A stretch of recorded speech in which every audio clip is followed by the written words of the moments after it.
Rochelle. Congratulations on starting middle school. Charla, my son's wife, beamed with pride as she celebrated our granddaughter Rochelle's achievement. Thank you, Charla. Charla opened her bag with a smile, taking out a box filled with freshly baked bread. You made this bread? Way to go, Charla. I clapped my hands in surprise, impressed by the seriousness of Charla, who normally didn't cook. I thought I smelled something delicious. So you baked bread? Harv said as he emerged from the shower. His hair still damp and a towel draped around his shoulders. He inhaled deeply, savoring the enticing aroma wafting through the kitchen. Too bad for you.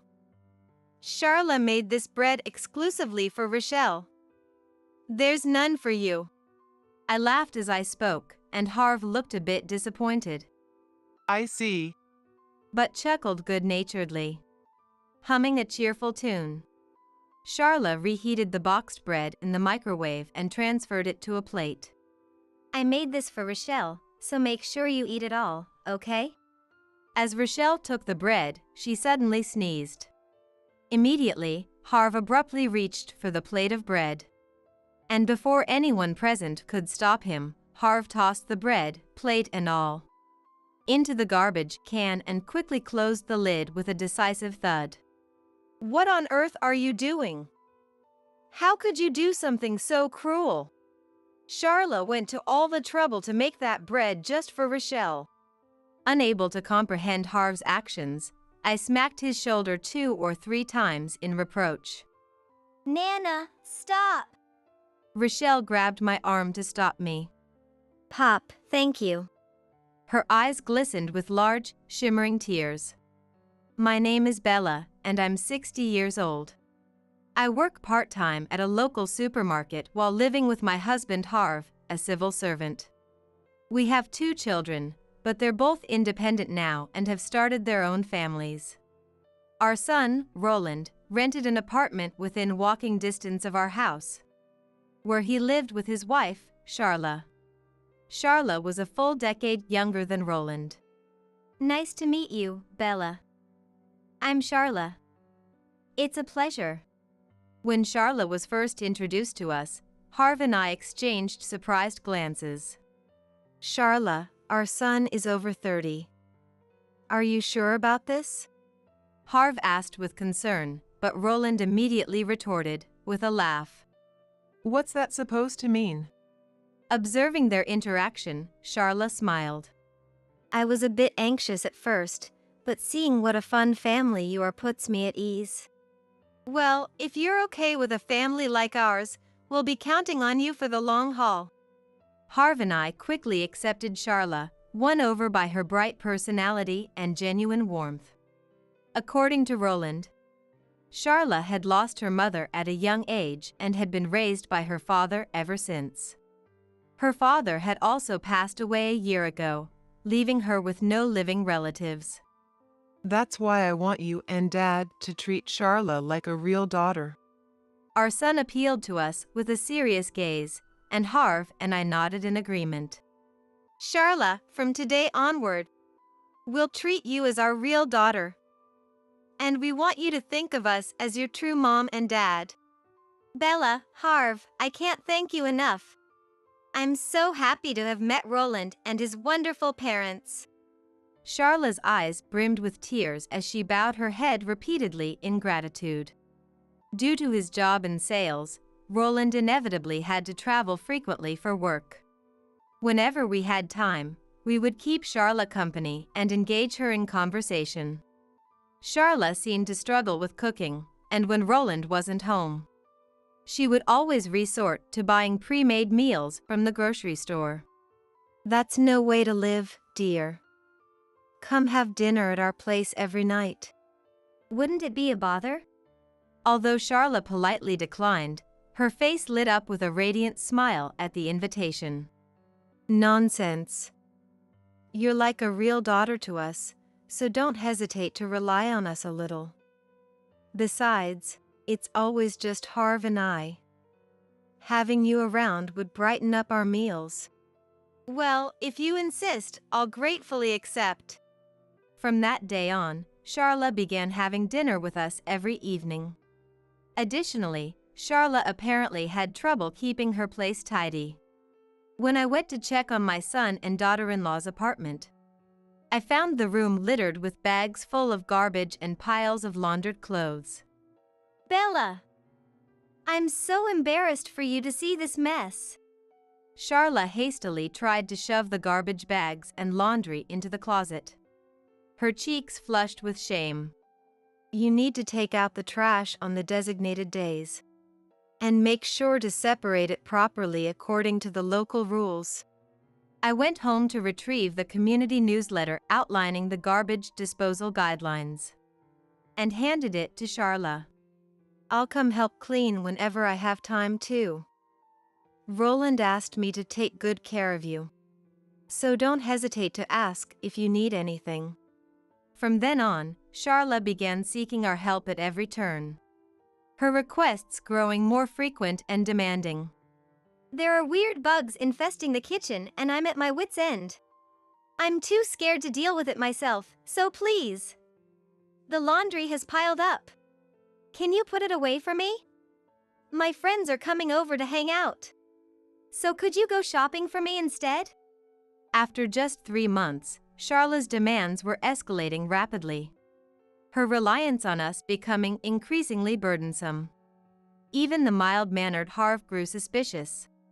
Aren't we being a bit overprotective? If she can do things herself, we shouldn't let her rely on us for everything. His brow furrowing in concern as he voiced his reservations. Some days, my part-time job would run late and I'd return home exhausted. Even on those days, Charla would come over as if it were the most natural thing, handing me a basket overflowing with laundry. I showed you how to use the washing machine last time, remember? We have the same machine, so you should be able to do it at home, right? When I chuckled wryly, sighing in exasperation. Oh, right. Charla stuck out her tongue playfully. When you scold me like that, Bella, it makes me happy. It feels like I'm being scolded by my real mother. Seeing her suddenly display a lonely expression, I found myself unable to speak any harsher words. You're having dinner at our place tonight too, right? Yes. Bella's cooking is the most delicious in the world. Although I thought her phrasing was a bit over the top, I couldn't bring myself to turn away Charla when she acted so endearingly. After finishing dinner, as I was washing the dishes like usual, the landline phone rang. I'll get it. Charla, who had started getting ready to leave, picked up the receiver. I quickly wiped my wet hands on my apron, ready to take over the call at any moment. Well then, I'll be heading home now. Thanks for the delicious meal today. However, as Charla was about to leave, I hastily rushed out of the kitchen. Who was that on the phone just now? It was a pushy salesperson. They've been calling a lot lately, and it's really troublesome. Be careful of scams and such. They often target elderly households. You're right. The neighbors said they've been getting strange calls too, so they've stopped answering the phone. Thanks for the warning. It's reassuring to have you looking out for us. Definitely, let's be cautious. Well, I'll see you again tomorrow. With a bright smile, Charla left for the night. This routine continued for about a year. In addition to Roland, we have another child, a daughter named Georgina. Georgina is just a year younger than Roland and married her high school classmate, Wesley. Currently, they live in the neighboring state due to Wesley's job. The distance is not insurmountable by car, and we understand that our daughter's family has their own circumstances, and we can't expect them to come over often just because we're feeling lonely. Nevertheless, Georgina would occasionally call to update us on their lives. Guess what? Rochelle won the Gold Award at the speech contest last week. Oh my, that's incredible! We should celebrate the next time you visit. Think you could make it this weekend? Well, I'm not sure. We just came for Christmas. And the next long break won't be until summer vacation. After ending the call with Georgina, I always felt a twinge of loneliness. Georgina has a daughter, Rochelle, who is about to graduate from elementary school.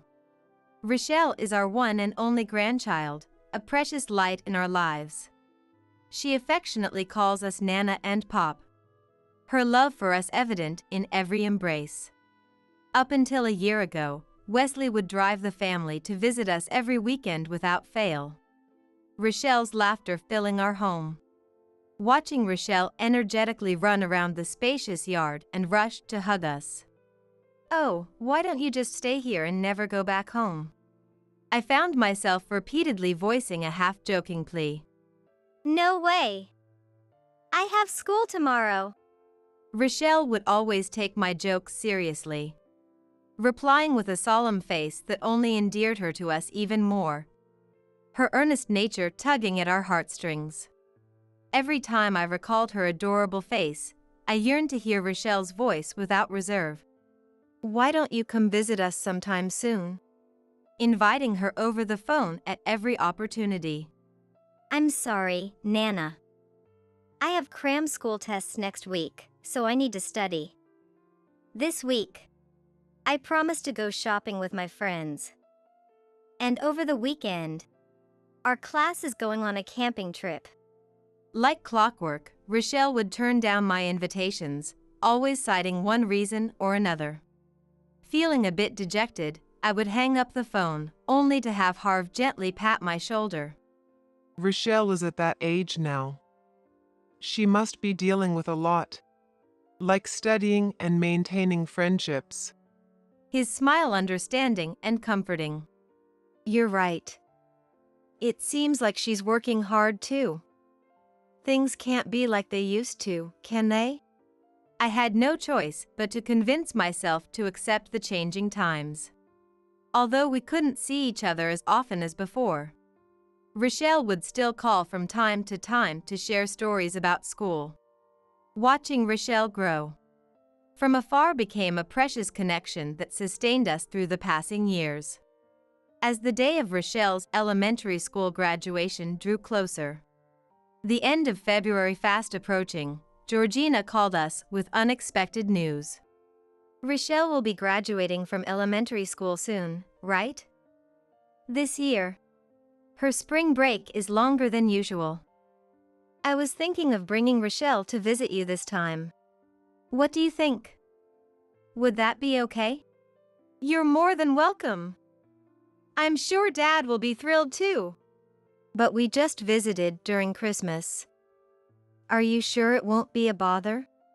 What are you even hesitating for? As if we'd ever turn down a chance to see our adorable granddaughter. That evening, when I told Harv about the plan, he grew even more excited than I was. His eyes sparkling with anticipation.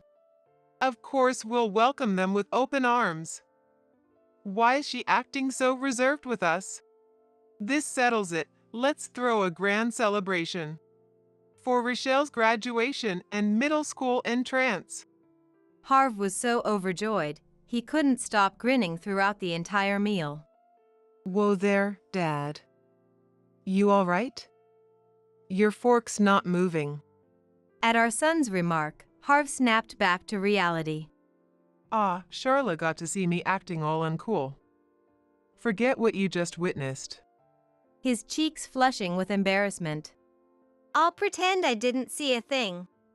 Charla laughed softly, her eyes twinkling with amusement.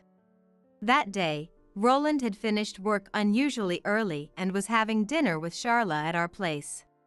It's the last Sunday of the month, right? I've got a business trip that day. There's an important meeting with a client, so it'll be tough for me to make it. Come on, it's Rochelle's graduation and entrance celebration. Can't you do something? Don't be unreasonable. This is work we're talking about. Roland gave a wry smile at Harv, who always lost all sense of boundaries when it came to Rochelle. A celebration for her entrance into middle school? That sounds wonderful. I think I'll do my best for my cute little niece that day too. Charla suddenly declared with a beaming smile, her enthusiasm infectious. Do your best at what? Well, let's see. I'll cook something special. What? You're going to cook? Are you sure about that?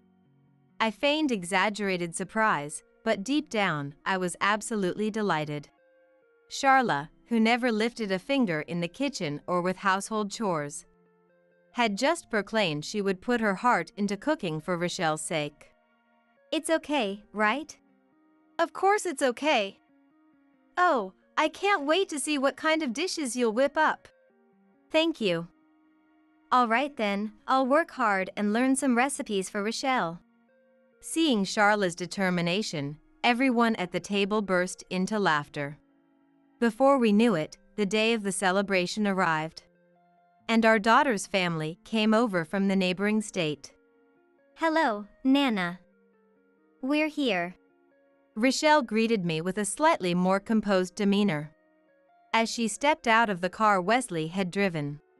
When she was younger, she would fling the car door open and immediately dash over to hug me. But now that she was 12, those days were behind her. To think that little Rochelle is already becoming a middle schooler. She's growing up so fast. As I lost myself in nostalgia, Georgina chuckled, finding my reaction peculiar. We just saw each other at Christmas, but you're acting like it's been decades. Well, even a single day without seeing my granddaughter feels lonely. It wasn't an exaggeration, those were my true, unfiltered feelings. Once my daughter's family settled into the house, I promptly began preparing dinner. On a typical evening, I only needed to cook for three, myself, Harv, and Charla. However, with the addition of Rochelle, Georgina, and Wesley, I had to prepare a significantly larger quantity of food.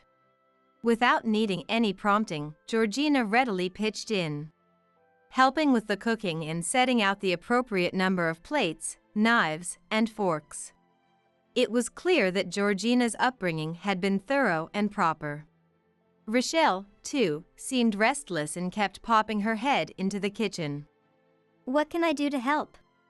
She asked me as I bustled about, immersed in the preparations. Rochelle, you're the star of the show today. Why don't you just relax and watch some TV? I ushered Rochelle to the living room with a wry smile. If I didn't do this, the ever-responsible Rochelle would refuse to leave the kitchen out of consideration for me.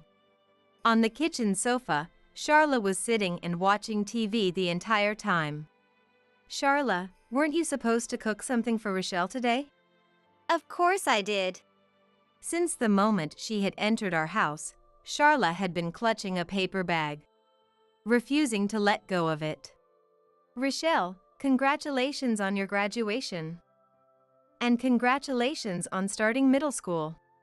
Charla beamed at her niece, her smile radiant with joy and pride. Thank you, Charla. Perhaps overwhelmed by Charla's enthusiasm, Rochelle seemed to shrink back a little, her voice barely above a whisper. Still grinning from ear to ear, Charla reached into the paper bag and pulled out a box. Oh my, you made bread? Way to go, Charla. Although Charla had been eager to cook for Rochelle, I hadn't been informed about what exactly she planned to make. Touched by Charla's dedication, especially considering her previous lack of culinary skills, I couldn't help but applaud her efforts. I bought a cookbook and studied the recipes. Cooking is so much fun. Perhaps elated by my praise, Charla's voice rang out with an unusual lightness and cheer. Let me just borrow the microwave for a bit. With those words, Charla carried the box into the kitchen. Harv emerged from the shower, toweling his damp hair.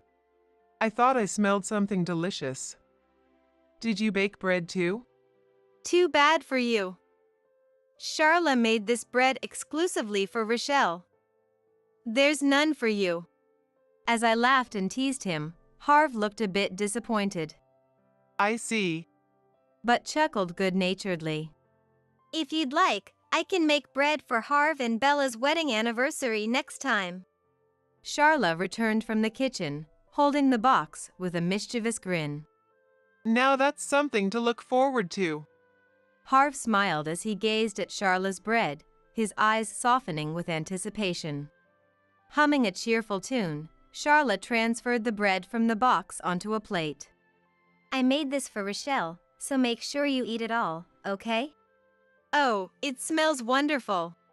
Rochelle, you're so lucky to have someone make such delicious-looking bread for you. As Rochelle took the bread, she suddenly sneezed. Are you coming down with a cold? You're about to start middle school, so you need to take care of your health. No staying up late, all right? Just as I casually offered that reminder, Harv abruptly reached for the plate of bread. And before anyone present could stop him, Harv tossed the bread, plate and all, into the garbage can and quickly closed the lid with a decisive thud. What on earth are you doing? Unable to comprehend Harv's actions, I raised my voice and stood there. Move out of the way! Harv pushed past me and carried the garbage can out of the house. How could you do something so cruel? Charla went to all the trouble to make that bread just for Rochelle. When Harv returned, I smacked his shoulder 2 or 3 times in reproach. Nana, stop! Rochelle grabbed my arm to stop me. Her eyes glistened with large, shimmering tears. Pop, thank you. Rochelle's voice trembled as she expressed her gratitude to Harv. Rochelle, what's going on? Georgina, too, struggled to make sense of the unfolding situation, her gaze darting between Rochelle and Harv in bewilderment. Rochelle coughed, unable to answer coherently. There were nuts in it. Harv's face contorted as he spoke in a low, pained voice, a mixture of anger and sadness coloring his tone. Nuts? That can't be true. Rochelle had suffered from a severe nut allergy since birth. When she first started elementary school, just the scent of nuts in a candy bar had triggered a life-threatening asthma attack, landing her in the emergency room. To think she was trying to feed Rochelle something so dangerous. At Harv's growled words, Charla let out an exaggerated denial, her voice rising to a desperate shout. That's not true. I had no idea Rochelle was allergic to nuts. I swear I didn't know. Please believe me. Tears streamed down Charla's face as she frantically tried to defend herself, dropping to her knees in a pleading gesture. Stunned by the unexpected turn of events, we fell silent, forgetting to utter a single word. Just then, the doorbell rang, shattering the heavy silence that had settled over the room. The sky had grown dark outside, and a glance at the clock revealed it was past 8 p.m. The house was so quiet, I thought no one was home. Our son entered the room, shrugging off his suit jacket. Roland, didn't you say you had a business trip today? That was the plan, but the client's schedule changed, so the meeting got pushed to next week. I hopped on a last-minute flight to come here. Roland smiled and pulled a long, thin box from his bag. It's a personalized pen for Rochelle. I was planning to give it to her later, but I'm glad I can do it today. With those words, Roland approached Rochelle, perhaps sensing the unusual atmosphere. Did something happen? Roland asked with a serious expression. It's the nuts. Charla made bread for Rochelle, and it had nuts in it. Charla didn't know Rochelle was allergic to nuts, so... As Harv explained the situation, Roland's face instantly hardened, his jaw clenching tight. You didn't know? Is that what you said? Roland looked down at Charla, who was huddled on the floor, his gaze sharp and accusing. There's no way you didn't know. I told you countless times. Didn't I? That Rochelle has a nut allergy, so you need to be careful. In fact, weren't you the one who asked if Rochelle had any allergies in the first place? Is that true? Charla, did you knowingly try to feed Rochelle nuts even though you were aware of her allergy? I stared at Charla in disbelief, my mind reeling from the revelation. Charla looked up at me with pleading eyes. No, that's not it at all. I just forgot, that's all. I sometimes make mistakes like this, and it frustrates me to no end.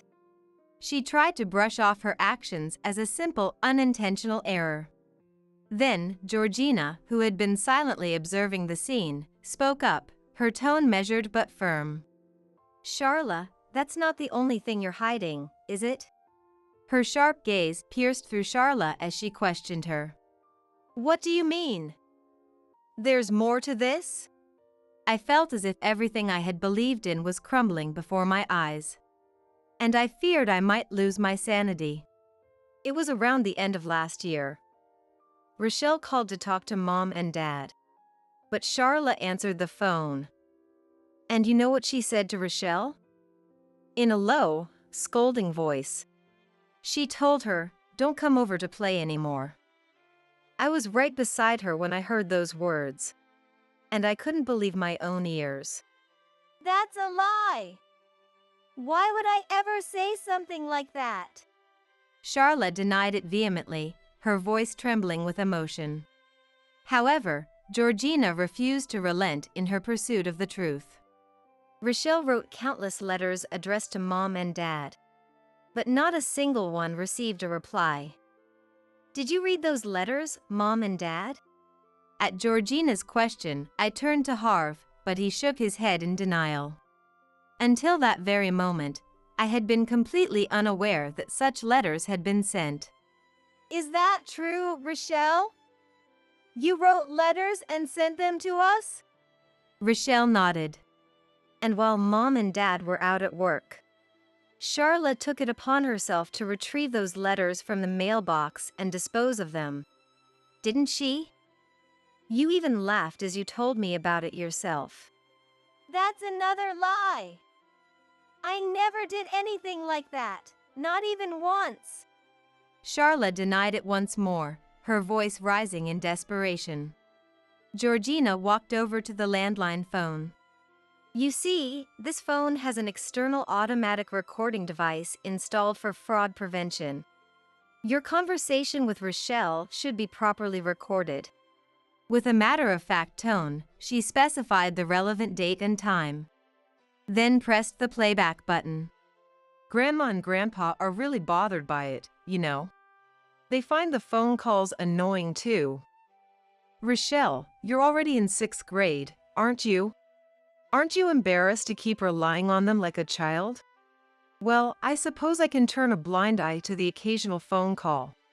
But coming over every week is just inconsiderate, don't you think?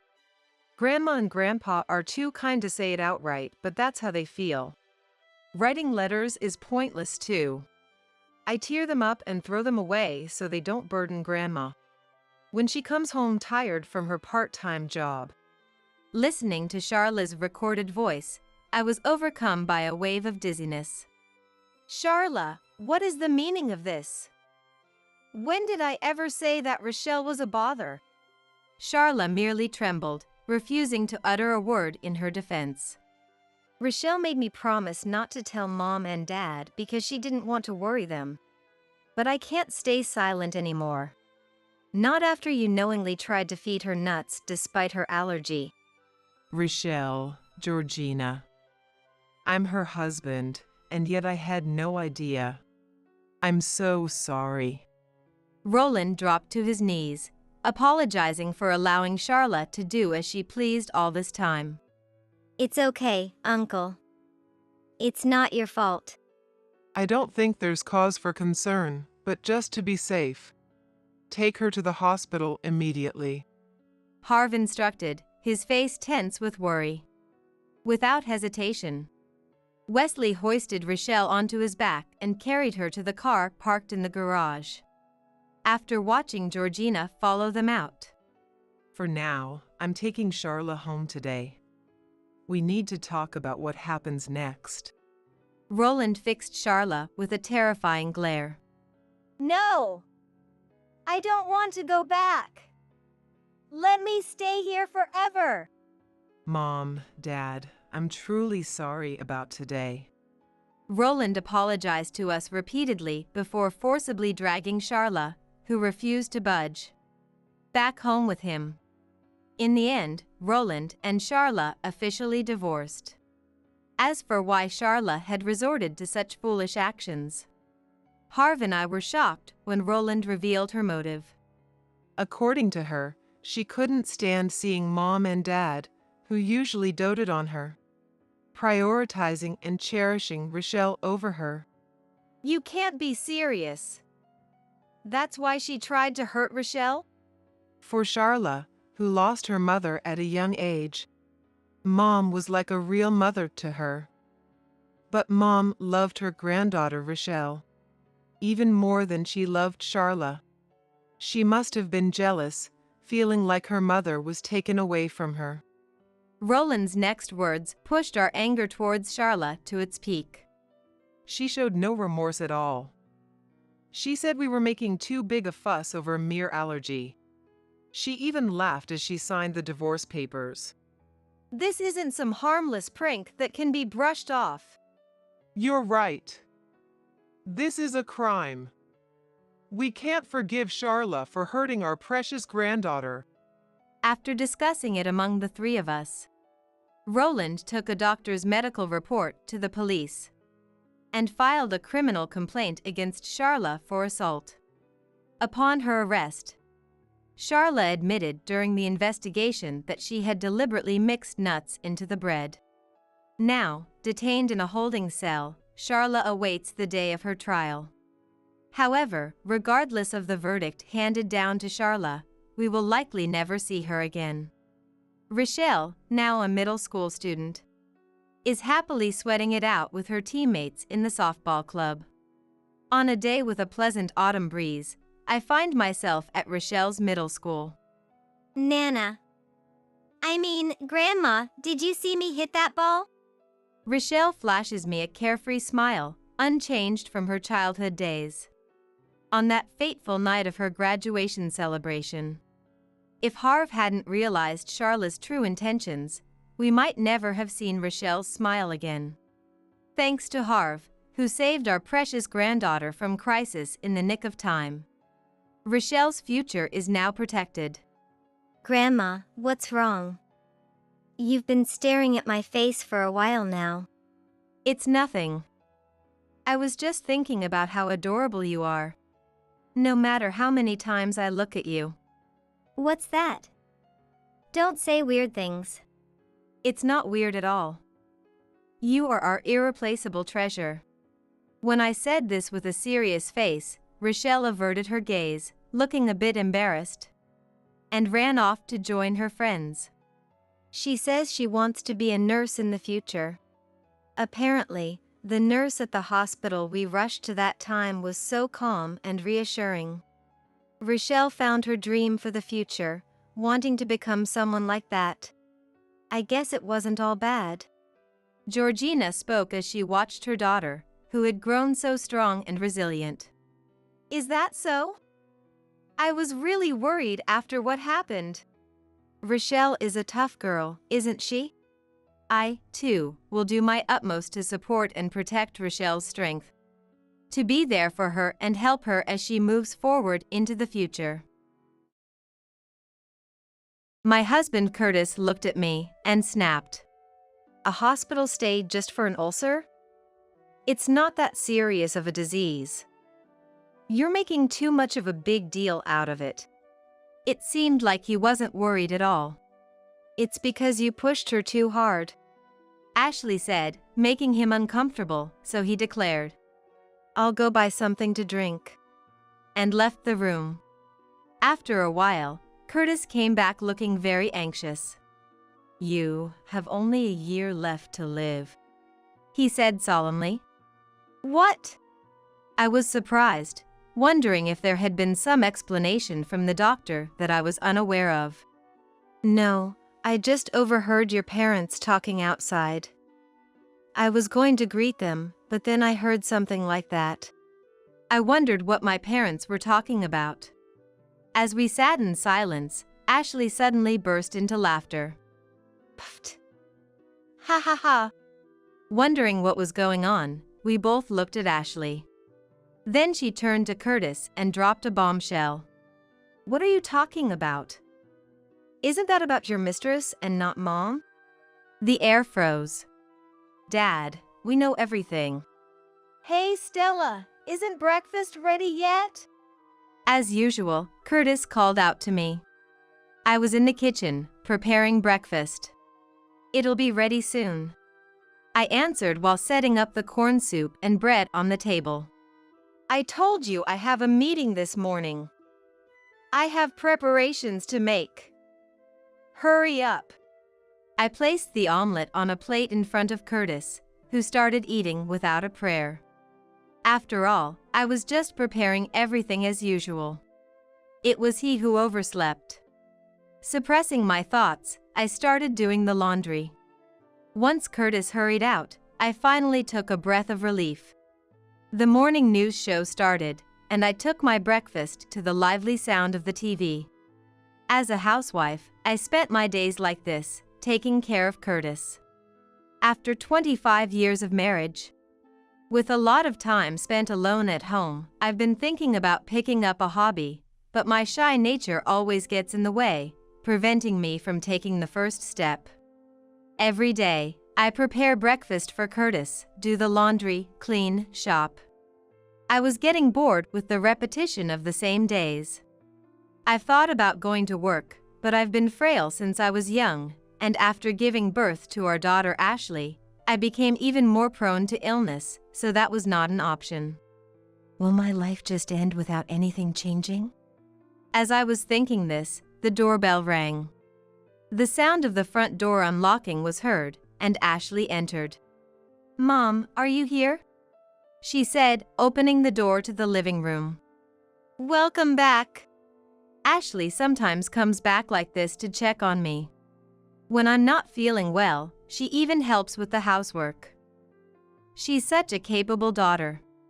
How are you feeling? I've been doing quite well recently. Ashley looked relieved to see my face, smiling gently. That's good to hear. Then, how about we go out for lunch? You must be bored, right? She suggested. We went to a restaurant near where Ashley works and talked about her recent life over the meal. These moments were a happy time for me, and also a break from the monotony of my daily life. After finishing our grocery shopping for dinner and returning home, Ashley set down the bags she was carrying and quickly went back to her own place. When I asked if she didn't want to see Curtis, "Dad's probably fine," she simply replied. Indeed, Curtis, at 48, still looked young for his age. He would work out at the gym after work, and lately, he even started caring about his looks, keeping his body fit and his skin lively.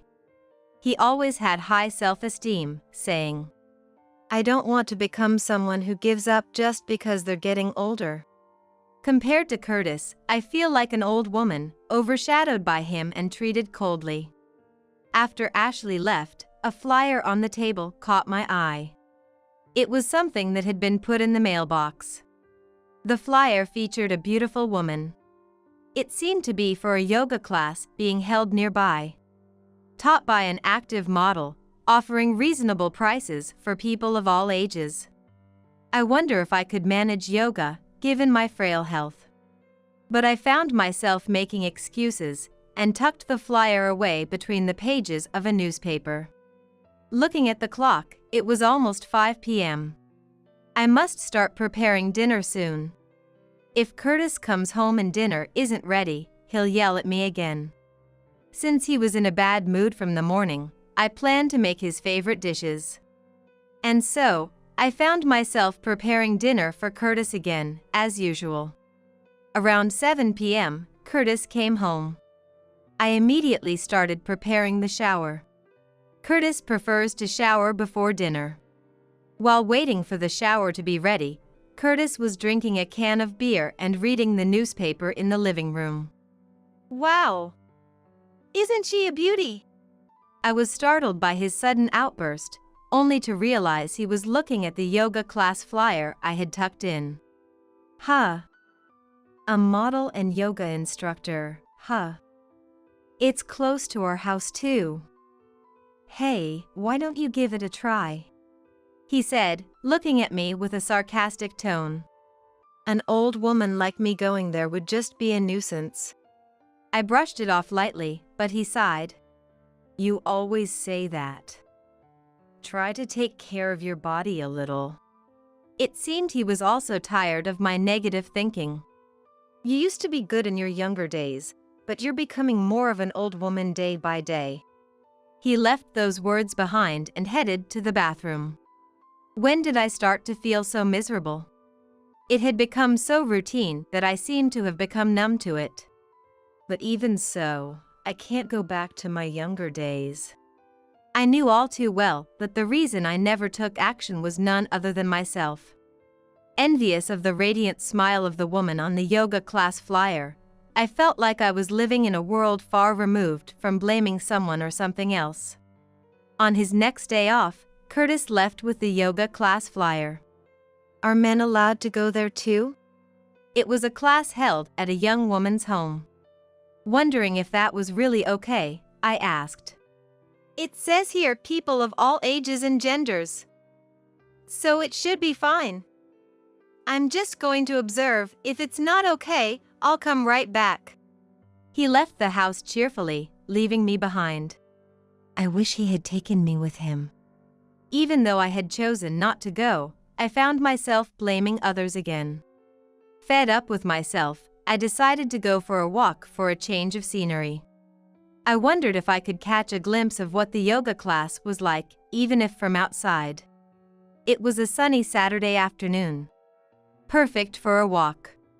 I walked at my own pace.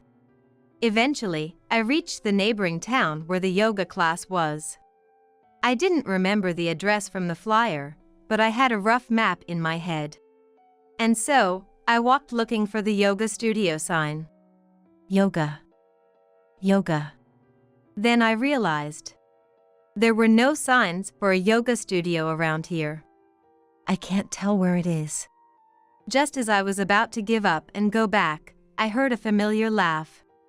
Turning the corner towards the sound, I saw a man and a woman I recognized, sitting at a garden table, enjoying tea. It was unmistakable.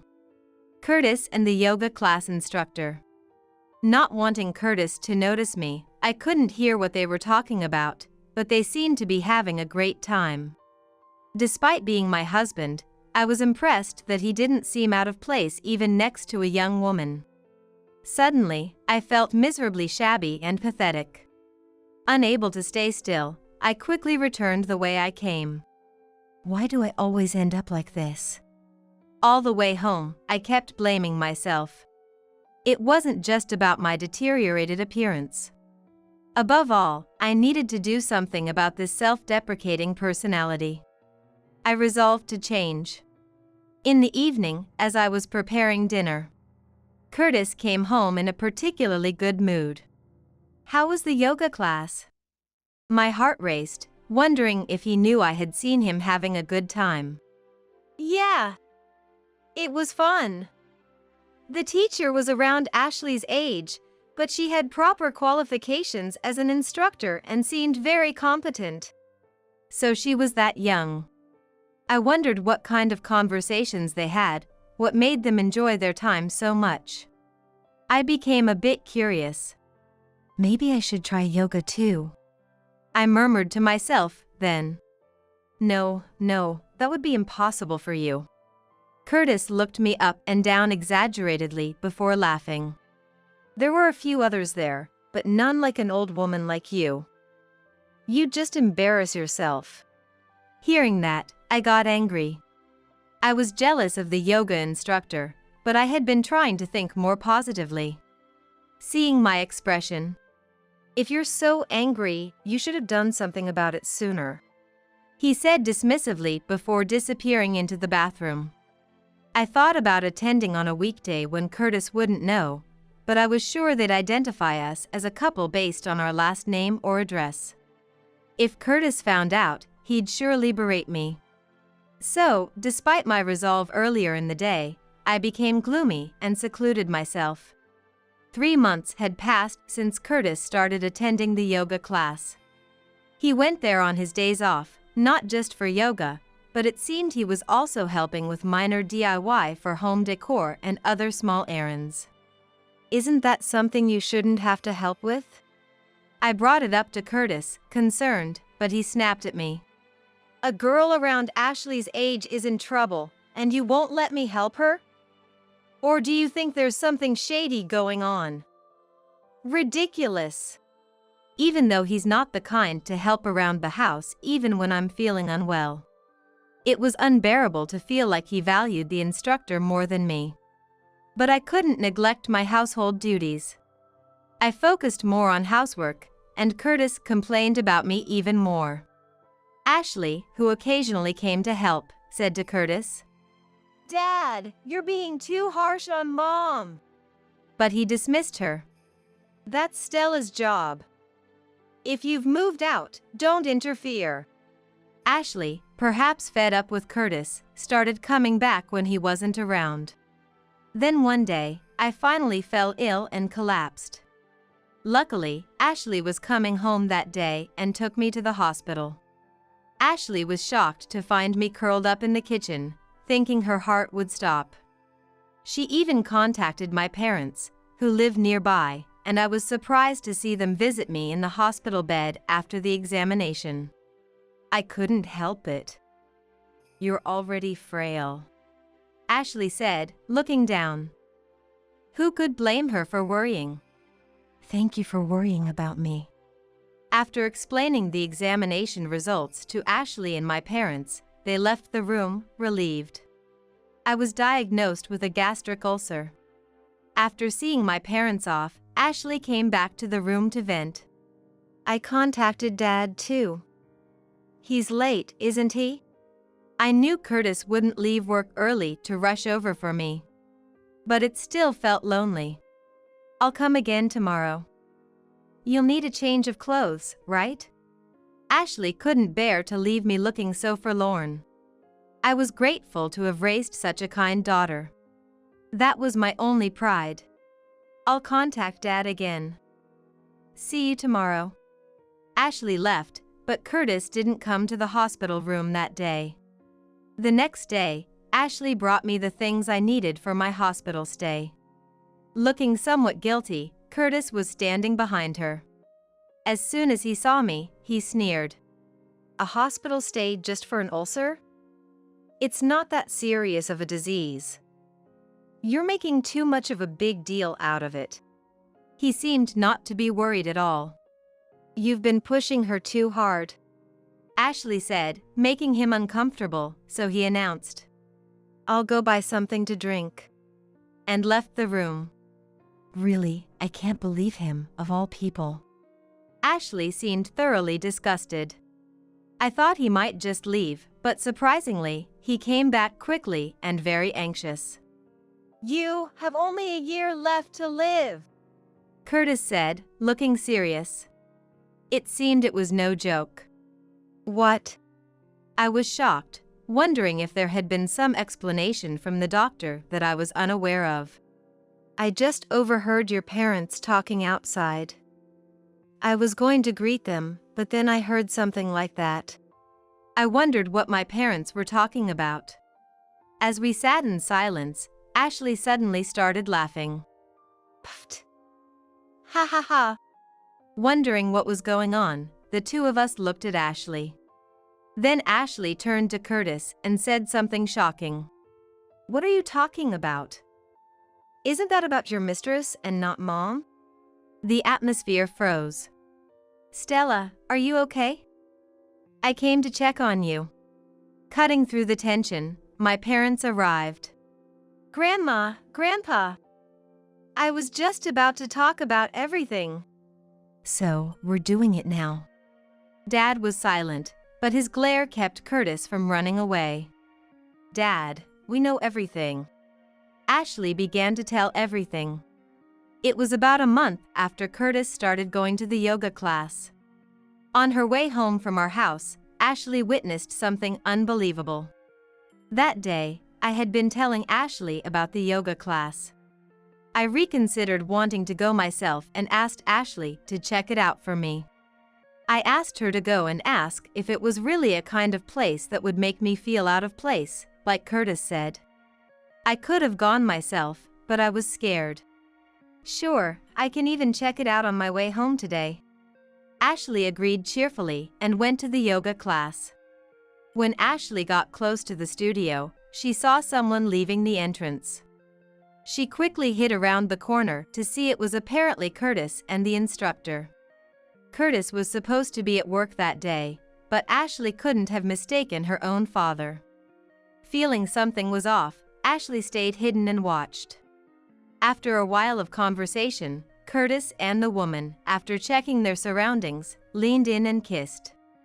Ashley was shocked and couldn't suppress her feelings of contempt after seeing her father like that.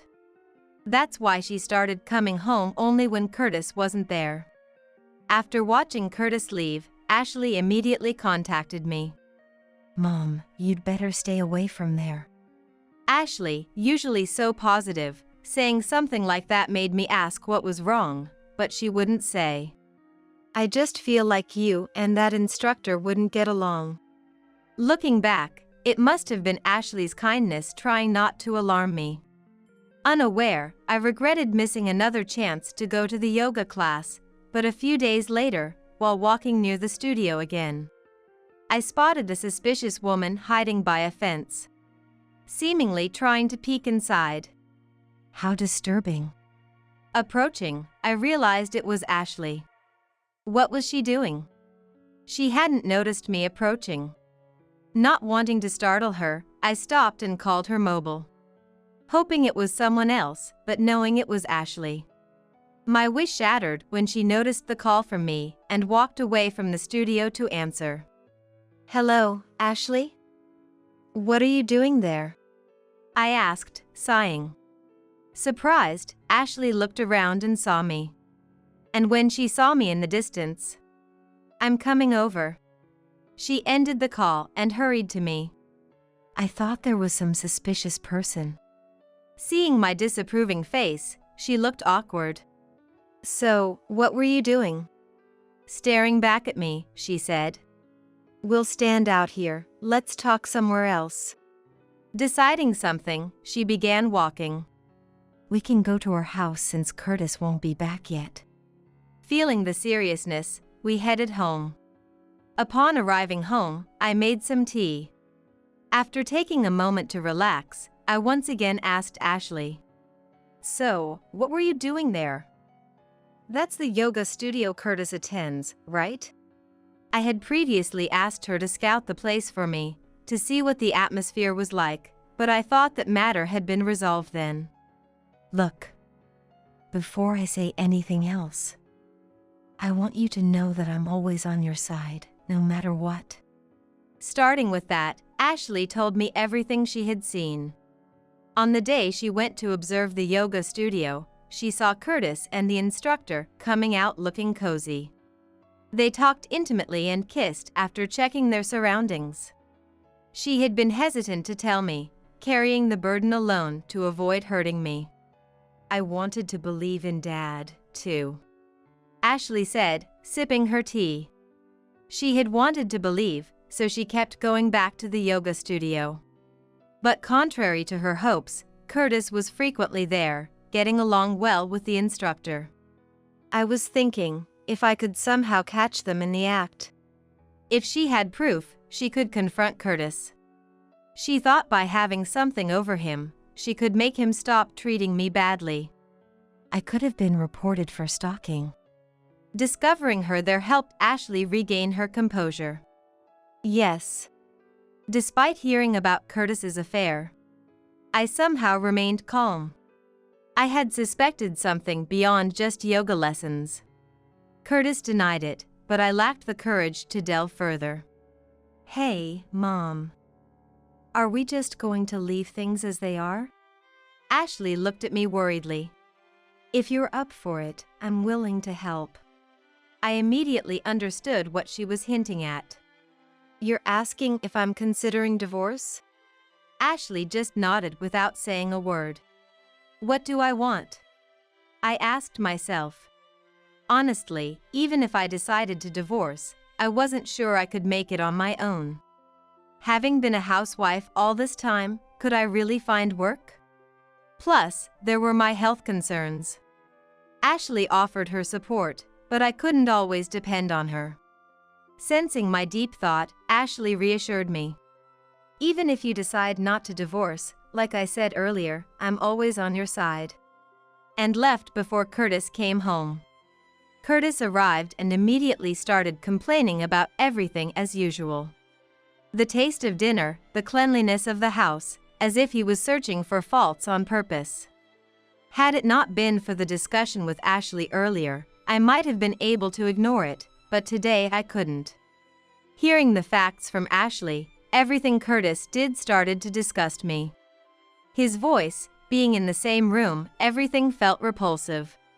That night, after Curtis had gone to sleep, I decided to check his mobile phone in a desperate search for evidence. If there was proof, I would divorce him. I knew it was wrong, but the betrayal started with Curtis. Convincing myself, I checked his phone. But my last hope was shattered. Texts and photos with the instructor, undeniable evidence of his affair, were there. Quietly closing the phone, I went to the living room and lay down on the sofa. I couldn't bear to sleep in the same room. I'll contact Ashley first thing tomorrow. And that's how our plan began. Ashley and I decided to inform my parents first. If the divorce went through, I'd move back to my parents' house. So, it was necessary to explain the situation. Hearing this, my parents were furious. After discussing it as a group, we decided to act at the moment that would make the yoga instructor the happiest. During her surveillance, Ashley found out the instructor apparently had another man. I'll attend the yoga class and gather information. Saying that, Ashley started attending the yoga class and got closer to Curtis's mistress, Hilda. It turned out, just as Ashley had guessed, Hilda was engaged and planning to get married in a year. We'll target that time to demand alimony in the divorce trial. Ashley was oddly enthusiastic, but I felt heavy-hearted. I was anxious about whether I could let Curtis be free for so long and act as if everything was normal. Even now, just living in the same house made me feel sick. My anxiety and the stress of living with Curtis culminated in me developing a gastric ulcer. After telling me all that had happened, honestly, I didn't realize you were under so much stress. I'm sorry, Ashley said. When I was taken to the hospital, she discussed with my parents and decided to change the plan to immediate divorce and claim alimony. Hearing Ashley's story, Curtis just hung his head in silence. The 1 year left you heard about was referring to your mistress Hilda's modeling career.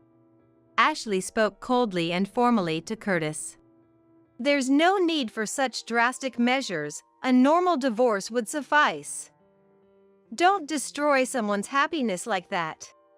Hearing Curtis prioritize Hilda's happiness over our divorce, I felt an anger like never before. Before Ashley could retort, I confronted Curtis. The one who has been destroying my happiness talks now. Curtis looked at me as if bitten by his own dog. After all the exploitation, not caring about my health but worrying about another woman, it's disgusting. I had never known I could despise someone so much. It was the first time I realized that I had such feelings inside me. Disgusting, you say? You don't have the right to talk back to me. My negative emotions were overflowing. Ashley tried to intervene, but she seemed bewildered by my anger. Just as I was about to lash out at Curtis again, Mom intervened softly. "That's enough, Stella." Her voice was gentle and comforting. A voice I'd known since childhood. I snapped back to reality. After a moment of silence, Mom calmly addressed Curtis. "Curtis, I've heard the situation from both Ashley and Stella, but I haven't heard it from you." Curtis looked uncomfortable. "If you have any justification, we're listening." Her voice, different from when she scolded me earlier, now carried a chill. "I don't have any excuses," Curtis stammered. "So, you admit everything is true?" Seemingly accepting his fate, Curtis defiantly admitted. "Yes. I love Hilda, not Stella. I can't help it. Stella no longer attracts me." "That's terrible," Ashley muttered. "Terrible, you say?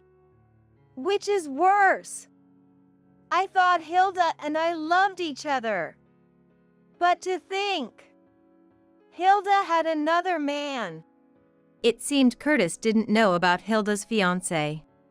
He trembled, fighting back tears. "Do you understand what you're saying?" Mom confronted Curtis. "After making Stella feel the same way, how dare you feel sorry for yourself only?" Curtis looked down, unable to raise his face. Ashley and Mom spoke for me, but I felt nothing for Curtis anymore. I just wanted to be away from him. That was my only wish. "With the divorce, we'll also be claiming alimony from you and Hilda, so please leave for today," I told Curtis formally. He stood up weakly, avoided our gazes, and left the hospital room. I cried over the wasted time I had spent with such a man. After being discharged, Ashley and I went to Hilda's yoga studio. It was under the guise of Ashley canceling her membership, but we intended to tell Hilda everything. However, just as we were about to start, Curtis barged in. As we stood dumbfounded, Curtis snatched Hilda's mobile phone from her resisting hands and called her fiancé. In a fit of desperation, Curtis exposed everything to the fiancé and laughed maniacally. After fiddling with Hilda's phone, he threw it at her and left, making deliberate noise with his steps. As Hilda sat on the floor, I told her, "That was my husband. Why has it come to this?" Hilda looked up at me with surprise, but retorted, "That man approached me. If you're his wife, you should at least teach your husband some manners." "I'm getting divorced, and we have all the evidence of the affair," Ashley countered with equal fervor. "Whatever you think, we will be claiming alimony in the divorce trial." Realizing talking here wouldn't make Hilda admit anything, I decided to leave her house with Ashley. Later, Hilda tried to make excuses to her fiancé, but since Curtis had exposed irrefutable photos and messages, her engagement was called off. Furthermore, since Hilda's fiancé was the owner of the entertainment agency she belonged to, she ended up being blacklisted from modeling work. Of course, her yoga studio, financed by her fiancé, was closed down soon after. This story was briefly mentioned in gossip magazines, so whether it was entirely true or not is uncertain. However, a for lease sign was definitely posted on the yoga studio's house. Faced with undeniable evidence, Curtis and Hilda couldn't resist and had to comply with the compensation claim. After the divorce, I stayed at my parents' house for a while, but moved due to harassment from Curtis and Hilda. Both Curtis and Hilda probably thought they could handle the situation at first, but eventually fell apart. Chased by the alimony payments, Curtis lost his money for gym and beauty treatments, his appearance deteriorated, yet he still made advances on young women at work and ended up being sued. He was fired from his job and even in his new job was relegated to a menial position, spending his days alone organizing documents and supplies. He blamed me for his downfall, claiming it was all because I discovered the affair and filed for divorce. As seen in the tabloids, Hilda, after being abandoned by her fiancé, was sued for the yoga studio's business expenses and chased by debt. She blamed me for her misfortune. My parents quickly sold their house and bought a condominium where the four of us could live together. The condominium has excellent security, so we no longer need to fear harassment from Curtis and Hilda. Feeling it pathetic to rely solely on Ashley's income and my parents' pensions, I learned to use a computer from Ashley and started working from home. I'm surprised to find I had such a talent. Today, I'm writing a column about life's battles. My life might have been an uneventful housewife's, but this divorce saga is sure to attract attention. While adding a bit of color to the story, I type the words. My face is wrapped in a gentle smile. I don't think you should go on that trip, I said with a cold voice, only to be met with an annoyed glare from my husband. He was getting ready to join his company's retreat, clearly not thrilled about my input. Look, it's not like I'm going out to play. It's a social obligation, and I can't just not show up without a good reason, he retorted in a mocking tone, followed by an exaggerated sigh. Well, I've warned you. Just don't regret it later, I responded. My name is Grace. Currently, I'm a 28-year-old housewife. Anthony, my husband, and I have been together since our college days and got married after we both started working. He's 2 years older than me, and we got closer because we were in the same club. Well, to be more accurate, I joined the club because I was attracted to him. When I was a freshman, I was club hopping with some new friends I made. That's when I met Anthony, who was exceptionally noticeable due to his good looks while handing out flyers as the head of the club. One of my friends fell for him instantly and decided to join the club even before hearing what it was about. Eventually, dragged along by her enthusiasm, the rest of us submitted our membership forms and started participating. Unlike in middle or high school, I figured if I didn't like the club since it was just a hobby, I could just leave. That was the mindset of my other friends too, and we had agreed to join something anyways. Deep down, I also found Anthony charming. However, when the friend who had decided to join because of him started making moves, I decided to step back. Plus, there were quite a few other fans of his, making it difficult to get close. But how did I end up marrying him, you might ask? It was during the cultural festival that year, where our relationship rapidly developed. We were part of the music club, which performed in several groups during the festival. Anthony and I, along with a few others, ended up forming a band. For the first time, I felt genuinely glad to have joined the club and practiced an instrument. Discovering the joy of playing, I spent my free time in the club room. As the festival approached, I was there even more often.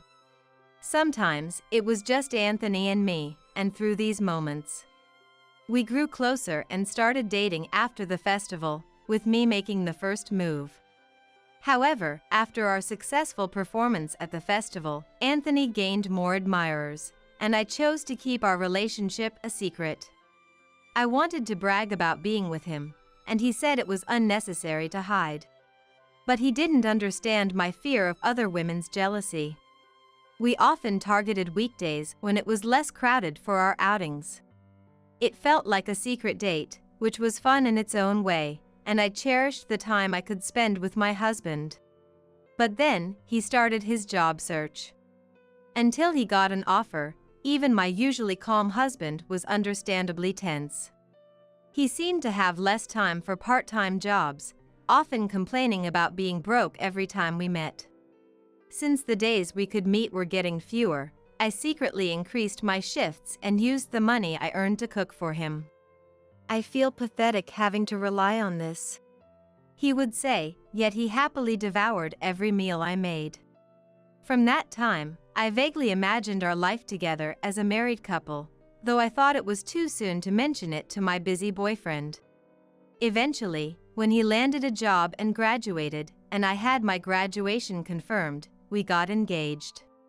He rented a new apartment due to his job, and I often visited, almost living there.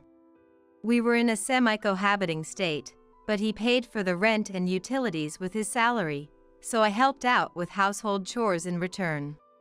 I would make meals to last several days and store them in the fridge, take out the trash in the morning, and clean the bathroom and toilet. I thought I was doing well, but it turned out my husband was quite lazy. When I couldn't come over for a week due to some errands, I found the floor littered with trash. Maybe because it was his first year working, he often had entertainment duties and would leave the room unventilated. Opening the door to a room filled with the smell of sweat and garbage required bravery. But I loved my hard-working husband, and I appreciated his thoughtfulness, like bringing home fancy sweets to say thank you. After graduating, I worked in an office for a year, but then, at my husband's strong request, I became a housewife. The reason was simple. I want you to take care of the house. His lifestyle habits remained the same, with me handling most of the household chores. Additionally, the number of drinking parties increased over the years, making financial management challenging. However, since we lived on my husband's income, it was hard to ask him to cut down on social gatherings. He was supportive when I occasionally met with friends, even giving me some pocket money for those outings. But I couldn't stay silent and watch our household expenses increase, so I brought it up with him several times. At first, he would say, "It's okay, the entertaining expenses are covered by the company. The money comes back." But gradually, he started giving specific reasons, like, "Today is a colleague's birthday," or "I can't miss a promotion celebration." It became harder for me to object. My husband had a close group of friends at work. I heard from a university friend who also landed a job there. That friend was the one who had a crush on him and led us to join the club. She was already married and said it was a coincidence that she ended up working at the same place as my husband. When I mentioned my husband was Anthony, she had to think for a moment. Who was that again? It seems she had completely forgotten about the man she once eagerly pursued. She told me a lot about my husband. He was always with his close-knit group, and there were no other women involved, which was a relief. But the weekly spending on drinks was a problem. I kept asking him to cut back on the drinking sessions, but he couldn't refuse invitations from dear friends. Even when I argued about the expenses, he only suggested reducing the amount spent per occasion instead of not going at all. Looking back, we should have had a serious discussion about this early in our marriage. As time went on, things became more ambiguous, and I started to give up. My husband stopped mentioning his outings unless I asked, and it seemed like he had created his own rule of going out on weekends. Approaching his 30s, he hadn't changed his living habits from his student days, only capable of leaving his clothes on the floor. I had gotten used to taking care of him, so even though I was frustrated, I stopped bringing it up. I figured if we were going to fight about it, I might as well let him do what he wanted. Then one day, my husband mentioned he would be joining the company's retreat. A company retreat when it's not even a long weekend? If it were during a long weekend, everywhere would be crowded. The idea is to go at a different time so we can actually relax. He explained. I'm okay with him participating in the trip since he's been working hard. But the cost is what worries me. Even if the travel expenses are covered, things like meals and souvenirs will likely be out of pocket. With the warmer days, his drinking outings have become more frequent, and our expenses have grown more severe. And there's something about this retreat that's bothering me. Maybe you should skip it? You've been really busy lately and must be exhausted. It's a work obligation, and everyone's expected to go. He said, though his expression softened. He seemed really keen on going. For once, I pressed harder. Are you sure you want to go?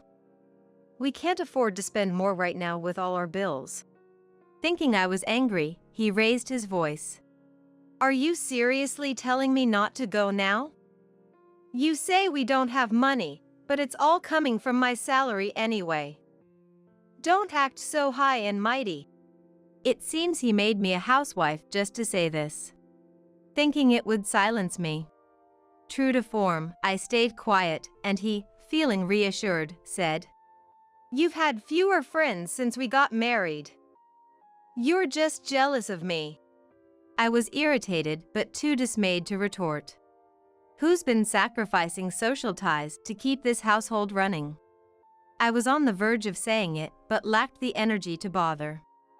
Fine, do whatever you want.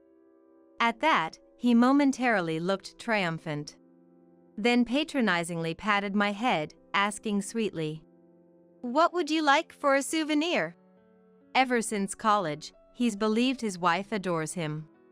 Having been quite popular, his self-esteem seems quite inflated.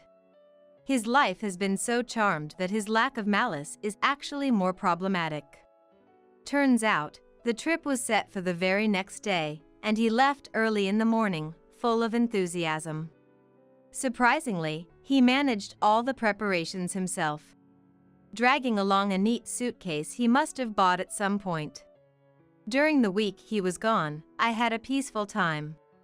It made me wonder if this is how it feels when your children are grown and independent. I've essentially been raising a large child for years. Taking a week off won't hurt. By the time he returned from the trip, it was already late at night. He seemed a bit worn out, probably from taking the night bus. Were you okay this week? I was worried about the bills and everything. Yeah, everything was fine, I assured him. See, I told you there was nothing to worry about. I'll start earning again from next week, so don't fret, he said, perhaps a bit smugly after drinking on the bus. I was annoyed but didn't show it, simply replying, Maybe so, and tried to leave. However, he didn't like my response and shouted after me, What's with that attitude? As he's gotten older, he tends to get angry suddenly when he got drunk. I was surprised at first, but now it's become routine whenever he returns from drinking. I'm tired too. Please don't raise your voice. Make sure all your laundry is in the basket, and if there's trash, sort it out. I'm going to bed now. He said something else, but I quickly went to bed. The next morning, his phone rang early. Annoyed, he got up, glanced at the screen, and clicked his tongue. I took the day off. What now? It was his office calling. He got up, left the bedroom. And I secretly watched, somewhat predicting what would happen next. After a few minutes on the phone, he changed into a suit and left the house. Wondering when he would come back, I woke up to wash the pile of clothes he had left behind. It was a few hours later when my husband returned. As soon as he entered the house, he called out to me, shouting, This is all your fault for causing such a mess. Let's rewind to a week ago. In the evening, after hearing about the company retreat from my husband, I immediately called a friend. I had never heard about the retreat from her, despite our daily chats. When she said, There's no company retreat, I realized something. My husband probably lied about going on the retreat to avoid being stopped by me. Perhaps to hang out with those colleagues, or maybe even to meet another woman. Either way, I no longer cared. Who would sympathize with a husband who lies and abandons his wife to go out? Before I knew it, I was asking my friend for a favor. To report this to the company. After all, we were barely making ends meet. There was no way he could afford a week-long trip on his own. If the retreat was a lie, where would the money for it come from? Though I didn't want to think about it, my friend and I eventually came to the same conclusion. I told her it would be great if she could say she was the one who leaked it. My friend seemed to have acted immediately. The company waited for them to return from their trip and then called them in. During that time, the company thoroughly investigated them. What followed was a series of records of misused expenses being uncovered. Their desks were found to be filled with blank receipts from various stores. They likely used these to falsely claim expenses for their numerous drinking outings, applying this money towards their trip this time. This was mostly accurate, and they admitted their guilt when called in. We plan to submit it as a business expense for the retreat, they confessed. Everyone involved had repeatedly misused expenses, leading to a total loss of around several $1,000s. Naturally, they were all dismissed and faced claims for restitution and damages. Furious upon returning, my husband yelled at me, "This is all your fault." I don't know why he thought I reported him to the company.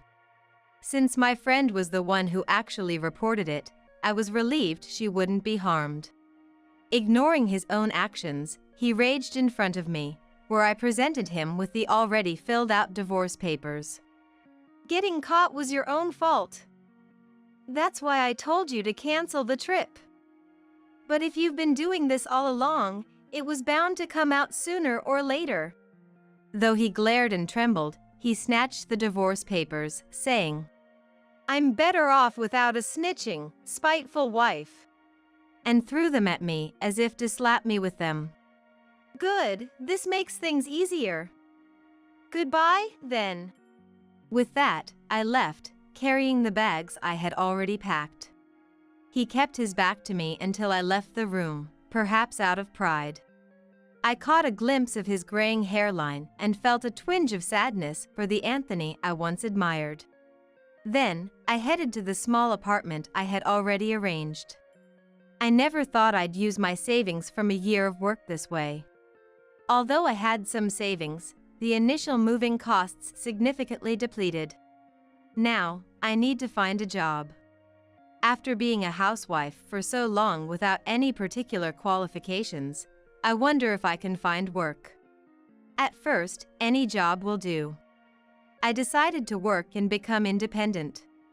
After informing my parents about the finalized divorce, I also contacted my friend.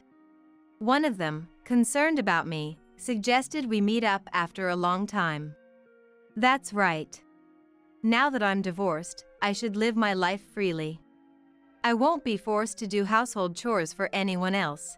I just need to take care of myself. What a freedom. The next day, after spending a day unpacking, I immediately started looking for a job. I found some listings on job sites, prepared my applications, and went for interviews. Before I knew it, 2 weeks had passed while I was busy with this routine. The calls from my ex-husband became more frequent.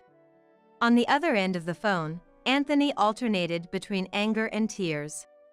Having relied on me for household and financial management, he had run out of money within these 2 weeks. He had no savings habit, so his account was completely empty. With several bills due at the end of the month, Anthony asked me for a loan, saying, "We're divorced, so I have no obligation to pay for you. If you really need a loan, are you okay with interest? Why do you have spare money? Aren't you ashamed to have been saving secretly just for yourself? This calls for a redistribution of property. Come back right now." Anthony, infuriated by my advantageous position, screamed so loudly the audio cracked. It's fine if you want to claim a redistribution of property, but that process is complicated and time-consuming. By the time you get it sorted, the month's end will be here. Then come over right now and give me half. Or remarry me for a while and take care of me. Frustrated by Anthony's self-centered demands, I ended the call without a word. I realized there was no getting through to him, and the thought of still being liked by him became physically repulsive. Of course, after setting my phone to block his calls, they stopped. Eventually, I secured a job at a food factory. Wanting to avoid any trouble with Anthony, I opted for a behind-the-scenes role. Working and sweating after a long break felt refreshing. Being single again, I reconnected with friends from my student days and started going out more. After a few meetings, my friends said I looked rejuvenated, and I felt a profound sense of fulfillment in my daily life. I never imagined our house could be burgled, I muttered to myself. The day after our home was burglarized, I still couldn't grasp that it had happened to me. I was reflecting on my inability to act at the moment. Mother-in-law, concerned, hurriedly asked, "Did you see the face of the culprit?" However, an event that would save me from despair happened shortly after. My name is Mia. I'm 29 years old. I was married to Thomas, a year older than me, and we had a reasonably happy life. But recently, after losing Dad, I've felt a gaping hole in my heart. Dad gave me not only a lot of love, but also many lessons. Even after retiring, Dad never felt left behind by the current times. I remember him studying about money with enthusiasm, even as many others settled into a quiet life receiving their pensions. Dad continued to learn new things after retirement, never stopping despite my concerns. Worried, I suggested, "Dad, you've retired from your job. Why not take a break for a while?" But Dad, with a cheerful smile, replied, "I've worked hard for many years and can't suddenly stop. I'm just doing things I'm interested in as my way of preventing dementia. Don't worry about me." Half in disbelief yet fond of Dad, I watched over his actions, thinking if it's what he likes, then it's okay. When I got married, Dad was overjoyed, saying, "I'm relieved to see Mia so happy. I have no regrets in this world," with tears in his eyes. My husband and I, telling Dad to stop joking, laughed together. A few days after the wedding, Dad and I spent some father-daughter time together, during which he said, "Mia, I'll leave you plenty of money, so don't worry about finances even if you start a family." To which I replied, "Dad, I appreciate the thought, but don't waste your retirement like that. Actually, I want to take you on a trip. Let's enjoy some leisure time together." I thought I'd finally be able to show my gratitude. However, Dad, who had been so vibrant, suddenly passed away, and I was left feeling hopeless after the funeral. Seeing Dad's inheritance was shocking. Gold bars? I was speechless at the sight, not knowing their significance initially. But I soon learned of Dad's intentions. Research revealed that gold bars hold their value over years, hardly depreciating. Dad left me a lasting fortune to secure my future even decades after his passing. Reflecting on it, Dad often said, "In today's world, the value of money can fluctuate, so Mia, you should do your research." At the time, I dismissed it due to daily busyness. Realizing now that Dad converted his wealth into gold bars to leave it for me, I couldn't be more grateful. Wanting to honor Dad's wishes, I kept the gold bars hidden even from my husband. Yet, someone had the audacity to say, "I heard Mia's dad passed away, so you must have gotten a hefty inheritance, right? Share some with me." Shockingly, these words came from my husband. His words were so unthinkable that I didn't respond. Then he said, "I've been feeling unmotivated at work and thinking of quitting to make a quick fortune.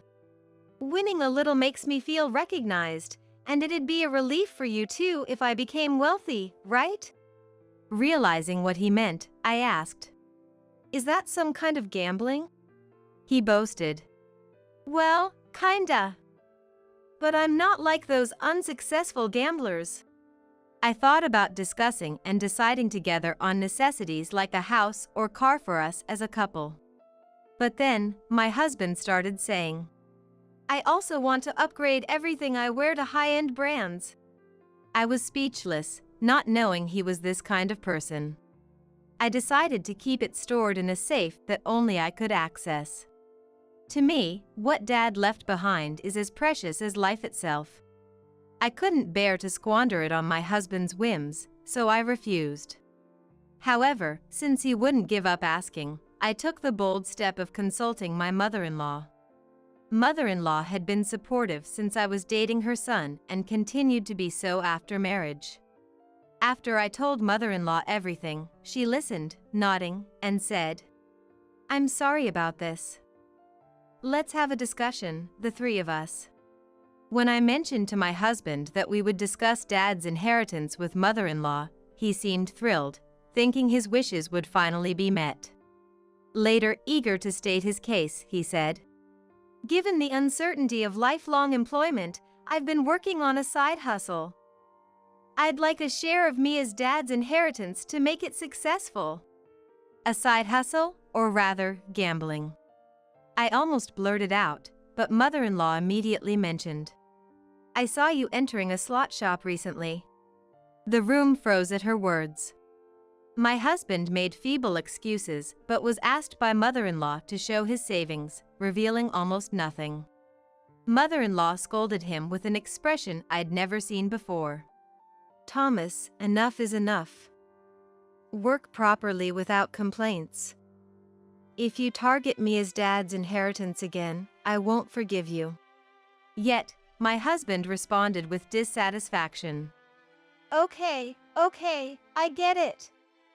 But you're both taking a joke too seriously." I said, "There are things you can joke about and things you shouldn't." To which mother-in-law added, "Exactly. Haven't I always taught you that?" Embarrassed by the scolding from both of us, he left for home as if fleeing. I thanked mother-in-law, saying, "I couldn't have persuaded him alone. Thank you." Mother-in-law replied, "It's okay. Thank you for marrying such a son." In return, she thanked me. Then she muttered, "Thomas really is a handful." I didn't miss a word and asked, "Does that mean Stephen too?" Mother-in-law nodded slightly. I knew Thomas had a brother named Stephen but hadn't really spoken to him. We only greeted each other during a family meeting, and I remembered his voice being deeper than Thomas's. I regret not having tried to interact more, not knowing how to approach him. I took this opportunity to ask mother-in-law about brother-in-law. Mother-in-law said, "Stephen quits jobs as soon as he dislikes them and is currently freelancing. I'm worried about his future. I wish he would settle into a stable job, but job changes are becoming more common these days." Mother-in-law continued, but it seemed brother-in-law's reasons for quitting were somewhat trivial. Mother-in-law had been worried for a long time. I couldn't admonish brother-in-law myself, so I just listened to mother-in-law, who had been worried for a long time. Worried about mother-in-law's well-being, I bought a concert ticket for her too. And we decided to go together, hoping it would help her relax and refresh. On the day of the concert, my husband had already left for work, and I was looking forward to it with mother-in-law. But after walking a bit, I felt like I had forgotten something. After rummaging through my bag, I realized in horror. I'm sorry. I forgot the most important thing, the tickets. When I told mother-in-law, she surprisingly said, "It's okay. We can go back and make it. Let's go together." I'm sorry. Please wait here. I'll run back and get them. And ran off. I burst through the front door, heading straight for the room. There, in front of the safe containing Dad's inheritance, I encountered a person clad entirely in black. In my haste, and unsure if I was dreaming or awake, I screamed. The burglar shoved me aside and fled. Although I was confused about what was happening, I confirmed the burglar had taken the gold bars and immediately called the police. I explained everything to mother-in-law at home and apologized. When the police arrived and I was describing the burglar's features and the situation, mother-in-law rushed over to my house, anxiously asking, "Mia, are you okay? You really encountered the burglar?" Did you see his face? Did you tell the police everything? I shook my head in despair. While mother-in-law was saddened, I reassured her. It's okay. The police are here, taking my statement. Then, looking at the safe, mother-in-law lamented. Oh, what a mess. I hadn't shared the code or hiding place with anyone. Although it was only until I could deposit them in a bank safe, the safe I had chosen was among the most secure available commercially.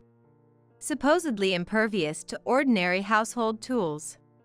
The police, having seen the scene, speculated that the burglar either had specialized tools or was an experienced criminal. I continued to provide details to the police. Afterwards, I told mother-in-law, the investigation will start now and it might take a while, so please go back home and rest for now. I'm sorry for today. Mother-in-law responded, All right. I don't want to be in the way. I'll contact you later. And left. However, mother-in-law returned about an hour later, drenched in sweat. Mia, listen, she exclaimed, causing me and the police to freeze and turn towards her. What happened? I asked, to which mother-in-law revealed. When I went back, I saw Stephen entering his room with something that looked like gold bars. I thought I should get evidence before confronting him, so I didn't question him right away. It's about your dad's inheritance, isn't it? When mother-in-law mentioned that, I immediately responded. It's the gold bars. Mother-in-law said. Understood. Now, listen to this. And played a recording from her phone for us. I managed to get the stuff out, but Mia caught me at the worst possible moment. Really screwed up there. Annoying how she showed up just then. The recording clearly captured someone speaking foully. That low and distinctive voice was unmistakably Stephen's. I was certain of it. It also captured a strategy session over the phone with my husband on how to deceive the police if questioned. After recording the scene, mother-in-law, though shocked, submitted it to the police. Apologizing, mother-in-law said, I'm really sorry for causing you distress. I just thought I had to secure some evidence. I quickly assured her. You did nothing wrong, Thomas's mom. My primary concern is catching the burglar as soon as possible. Your evidence was incredibly helpful. Thank you. The police immediately headed to brother-in-law's location, where he confessed to conspiring with my husband. Thomas wanted the gold bars to pay compensation to his mistress's husband. Brother-in-law revealed. Mother-in-law and I were stunned, blurting out. What? An affair? Nodding, brother-in-law continued. My brother was trying to convince Mia to hand over the gold bars to cover up the affair without it being discovered. Hearing this, I remarked. Thomas said he was gambling, thinking that would convince me? Brother-in-law replied. He started gambling on his own, hoping to pay off without any help. But as his savings dwindled, he became desperate and tried to persuade Mia to give him the gold bars. That explains the time my husband begged for money. I thought to myself. When I asked. And then? Brother-in-law continued. A few days later, when Mia wouldn't agree, Thomas called again, saying we'd execute the burglary plan on a day Mia was out. He promised me a share if we succeeded, so I followed his instructions and committed the crime. Hearing this, I realized my husband had his brother do it, likely because he knew his own physique and mannerisms might give him away. Not only was Dad's inheritance stolen, but I also learned of the affair, and I decided it was over with my husband. Just as brother-in-law had confessed, my husband returned home. Mia, I've heard about what happened. Are you hurt? Everything okay? He asked, putting on a poorly acted concern. Unaware of brother-in-law's confession, my husband was puzzled by the cold looks around him, saying, Well, losing Dad's precious inheritance is sad, but what's lost is lost, right? We can rebuild our fortune together from scratch. Trying to dismiss the police and grab my shoulder. Disgusted by my husband after hearing everything from brother-in-law, I pushed him away, saying, "Stop. Don't touch me." Surprised, he looked at me. "Mia, what's gotten into you all of a sudden? You're scared of the police, right? Let's talk, just the two of us." Trying to drag me outside forcibly. I resisted, but he was too strong and dragged me along, leaving me feeling helpless. The police intervened. She said to stop, so let her go, restraining him with several officers. "Everything from the burglary plan to your affair has been exposed," the police informed him as he struggled and attempted to flee. However, his escape was futile and he was caught. Thus, the gold bars were safely returned to me. The day after the burglary incident, still in disbelief, I muttered to myself, "I never imagined a burglary could happen at my house." Unforgivable actions by my husband and brother-in-law led me to file a lawsuit immediately. While my husband received a suspended sentence, brother-in-law, having no job and supporting himself through crime, was found guilty of other offenses and received a prison sentence. Brother-in-law had the tools for the job, and it wasn't his first time breaking safes. I hoped this would be a wake-up call for others involved in crime. Mother-in-law, devastated by her son's actions, tearfully said, "I hope they fully pay for their crimes." My heart ached, but preventing further victims was necessary. I demanded compensation from my husband and his mistress. My husband, now facing a slew of misfortunes, desperately pleaded, "Let's not divorce, Mia. It was all my fault. I only love you. I can't pay the compensation." Resorting to tears, but I felt no sympathy and refused to forgive him. "How are you planning to cash them? Did you really think you could just walk into a shop with a large amount of gold bars and smoothly sell them? You need a personal number to sell something of this size. Did you think you could just use the inheritance I received as you pleased?" Stumbling over his words, my husband admitted, "When you put it that way, yes." He knew he had no right to decide how to use my inherited wealth. Blinded by immediate financial gain, you didn't think through the consequences of your actions. I told him, and he could only look down, silent. Searching for a way to break into such a sturdy safe, committing a crime to get his hands on it. Yet not thinking about the aftermath at all was absurdly foolish. I announced our divorce right there and then. Finally, after all the procedures were completed, I felt relieved. The move, funded by my husband's compensation, was completed. I became a free person. As for my husband, his misdeeds were exposed to his company, leading to his job loss. Disowned by his family and with no savings, he began doing day labor to pay the compensation. Struggling with his deteriorating life and failing workplace relationships. It seems he planned another burglary due to being unable to cope with these challenges. Naturally, without any accomplices, he was caught by the returning residents and beaten. "It's the second time. Please have mercy," my husband reportedly pleaded, but the residents mercilessly called the police. He was sentenced to prison. This time, he truly couldn't return to a normal life. The burglary occurred near my previous home, and I heard the story directly from the neighbor involved. After the first burglary at my former house, my husband became well known throughout the neighborhood. Without the means to go far, he committed another crime nearby. Finally, we parted with, "It's a dangerous world out there. Let's both be careful. Take care." After the trial, mother-in-law was mentally damaged and struggled to recover. So, I frequently visited and maintained our relationship. I wanted to do everything I could for mother-in-law, who had always been kind to me. Thanks to my care, mother-in-law gradually recovered. We still have a good relationship today.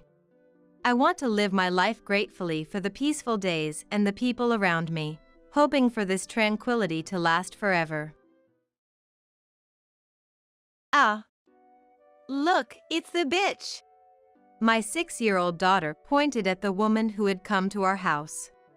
Today was the day my son brought his fiancée over. I quickly lowered my daughter's pointing hand and bowed repeatedly to the fiancé, embarrassed by the terrible thing my daughter had said to her. Upon hearing this, my daughter looked up at me with pure curiosity and said, "But, sis was happy being called a bitch." "My name is Trinity.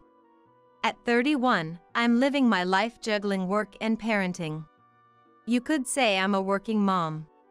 My husband, Michael, is also 31. A kind and justice-driven man, Michael is a well-respected salesman within his company. He's supportive in both childcare and household chores, always taking the initiative without me having to ask. It's truly a blessing, especially when I come home tired from work. Marrying Michael was the best decision of my life. Every day, I'm grateful for my husband, Michael. Our daughter, Yasmin, is 6 years old. Full of growth and energy, Yasmin's curiosity knows no bounds. Every day she discovers something new and excitedly shouts, "Mom, look!" enjoying her own little world. It's a relief when she can play by herself, especially when I'm tied up with household chores. Reaching my 30s, I've noticed a waning interest in the wider world, making Yasmin's daily joy frankly enviable. With my husband often away on business trips, he's mostly home only on weekends and holidays. Since I often work weekends too, the days when the whole family is together are rare. However, we're a close-knit family, making the most of our time together, whether we're going on trips or playing locally. Our family relationship is very healthy. Occasionally, my mom, who lives nearby, comes over to visit. Yasmin adores my mom, always exclaiming, "Grandma! Grandma!" in excitement. It's heartwarming to see my mom happily respond with a "Yes" to Yasmin's calls. For me, busy with work, my mom's presence is invaluable. Compared to mom, I've always had a strained relationship with my dad. There's no clear reason, but our personalities just don't mesh. We have different perspectives, and it seems we disagree on everything. You encounter such people at work too, but the best strategy is usually to keep your distance. It seems Dad feels the same way, hardly ever showing up at my house. Even when I introduced Michael, Dad opposed our marriage. His reason being, "Something about him just doesn't sit right. Something about him just doesn't sit right." Such a selfish reason. To oppose the person your daughter has seriously chosen to be with, just because you don't like something about them, is just too selfish. My already poor relationship with Dad only worsened after he opposed our marriage. But I went ahead and married Michael, ignoring my dad's opposition, because it's my life. Maybe out of a sense of guilt, I found myself avoiding Dad after the wedding. I get along well with Michael's parents, my in-laws, who live far away. When we can take long vacations in summer and winter, I take Michael and Yasmin to visit them. Yasmin has been familiar with them since she was little, so she's not shy at all and is very dear to them.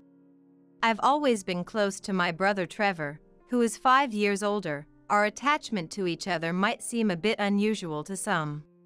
We even exchange emails daily. I share updates about Yasmin's growth and family events, while Trevor vents about work. Whenever something about Yasmin troubles me, talking to Trevor usually helps me forget by the next day. That's how important Trevor is to me. Currently, Trevor, who works for a major corporation, is not only kind and stylish but also handsome. It's a wonder why he doesn't have a girlfriend. Though he's popular, he seems uninterested in romance. His lack of interest in love is, ironically, what draws women to him, something Trevor hasn't realized. Despite everything, we've been living a happy life, supported by a loving family. Then one day, I got a phone call. Hello? Trinity? It's me. The caller, unusually, was Trevor. Maybe it was just my imagination, but Trevor's voice seemed unusually lively. I've got a fiancé. My intuition was right. No way. Congratulations. That's great, Trevor. I was as happy for my beloved Trevor as if the good news were my own. A smile naturally spread across my face. Trevor, you're so cool but never seemed interested in love. You finally met the right person. I'm so happy for you. So, who is she? When I asked, Trevor said a bit shyly. She's someone you'd get along with, really kind. I'll introduce her when you come to our parents' house in 3 months. In 3 months, got it. Let me know when it's closer, and I'll take time off work. And with one more. Congratulations. I ended the call with Trevor. Even after hanging up, my excitement didn't fade. My beloved Trevor was getting married. I wondered what his partner was like, hoping we'd get along well. Filled with anticipation, I looked forward to the 3 months until Trevor's visit. Then, one day, on the way back from picking up my daughter Yasmin from the childcare center, she suddenly said, Mom, I want to have a doggy. A doggy? You mean a dog? What brought this on all of a sudden? Yasmin likes dogs, but has never said she wanted one. Maybe one of Yasmin's friends at the childcare center got a dog and told her about it. Because Dad called someone a doggy the other day. Yasmin gave an answer that I wasn't sure made any sense. Michael called someone a doggy? Would he say something like that? Feeling puzzled, I casually asked Yasmin about it. Did Dad really say that to you? Why would he?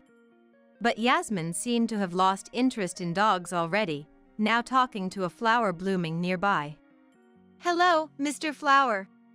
Hello, Mr. Flower. Maybe it's not something to worry about too much. That's what I thought, but even after we got home, took a shower with Yasmin, and ate dinner, the doggy Michael mentioned wouldn't leave my mind. After Michael got home and Yasmin was put to bed, I decided to ask him directly. Hey, this might sound like a weird question, but what's this doggy thing about? Michael seemed momentarily flustered by my question, then said with a bit of panic. Oh. I went to a pet shop for work recently and saw some puppies. It made me think how nice it would be to have a dog. You know, they say kids grow up kinder with pets around. So, the doggy Michael mentioned was about a puppy he saw at the pet shop. He must have talked to Yasmin about the puppies. Oh, so that's what it was. I was curious because it's not like you to talk about wanting a dog. Hearing the answer directly from Michael, I felt relieved. It's nothing to worry about, you're overthinking it. Michael said with a laugh, so I decided not to dwell on it any further.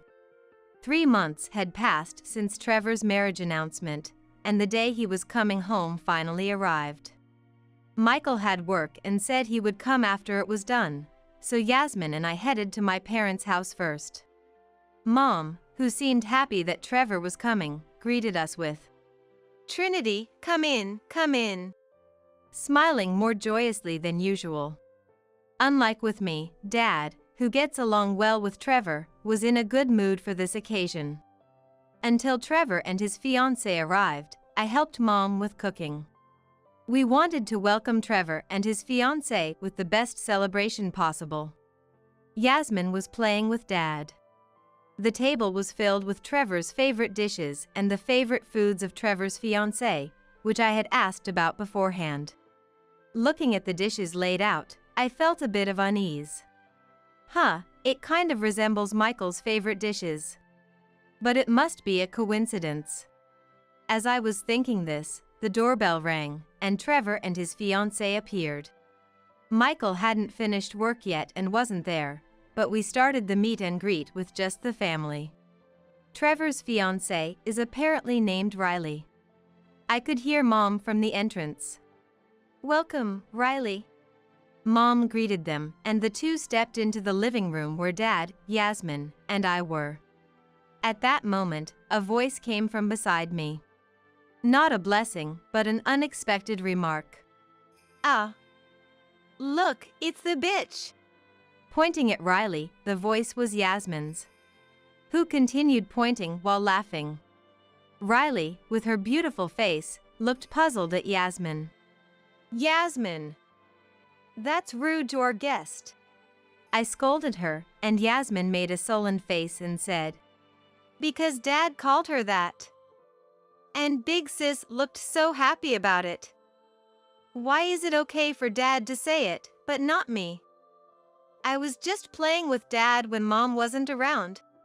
Yasmin's baffling statement had me, Mom, Dad, and Trevor all scratching our heads. Just then, the doorbell rang, and Michael, having finished work, arrived. I went to welcome Michael, who then entered the living room. And that's when things took a sudden turn. "Cheater!" A voice suddenly erupted. Looking towards the source, it was Michael, his face red with anger, yelling at Trevor's fiancée, Riley. "Why are you here? What's the meaning of this? Is this some kind of harassment?" Michael was uncontrollably furious. His unusual behavior puzzled everyone else. Michael seemed to not even notice me, our parents, or Yasmin. Then, Riley, Trevor's fiancée, started raising her voice. Gone was her gentle demeanor, now replaced by a harsh tone, furrowing her brows. "Why are you here? And why should I be the one blamed? You were the one who came on to me. I was never serious about you." Riley was infuriated, blood rushing to her head. Although initially shocked, I began to understand the nature of their conversation was about an affair. "You're the one who said you wanted me to come over on holidays. I went out of my way for you, and this is how it ends. Give me back my weekends." Michael and Riley had been having an affair. And it seems they were using the weekends when I wasn't around for their escapades. They apparently enjoyed treating each other like pets frequently. Yasmin must have seen this. That's why she started talking about Doggy in such a strange way. The reason the prepared food resembled Michael's favorites makes sense now. They must have been dining out together often. All the pieces of unease clicked together in my mind. Realizing the truth, I immediately took Yasmin's hand and left the living room. I couldn't let Yasmin hear any of this. Whatever happens with Michael can be dealt with later, but Yasmin must be protected at all costs. Then Mom appeared and gently placed her hand on me. "I'll stay with Yasmin." It was her way of telling me to go back. I nodded and headed back to the living room. Inside, the heated argument between Michael and Riley continued. The conversation revolved mainly around their affair. It was too much for me to bear, feeling dizzy just listening to them. "Wait, just a minute." Finding a moment to interrupt their exchange was impossible. Their back and forth was intense and unrelenting. After several minutes, their argument finally began to subside. As they became aware of us around them, both crumbled to their knees, faces turning pale. "Michael, what is this? Explain yourself." The moment I began to confront Michael, he collapsed backward with a groan. "Enough. You are no longer family or anything to me. Get out now. Don't you dare touch my daughter." It was Dad who struck Michael. "You two, don't ever come back. Dad said this to Riley, then, with Riley and Michael unable to move, he pulled them by the arms and threw them out of the front door. And with one last remark, he spat out, "You two deserve the worst." In a setting meant for marriage introductions, Michael and Riley were thrown out for their affair being exposed. Afterward, I demanded a divorce and compensation from Michael in court. Ignoring Michael's futile pleas of, "Let's talk it over," I proceeded with the divorce. It's too late to talk things over now. If you hadn't done anything in the first place, we wouldn't be in this situation. That was the last thing I said to Michael. Trevor, of course, called off his engagement with Riley. We're never going to see each other again. Don't contact me. Riley, in tears, pleaded with Trevor to reconsider the broken engagement. Please. I won't see that man again. Just give me one more chance. But Trevor, like me, dismissed Riley. People who do such things once will do them again.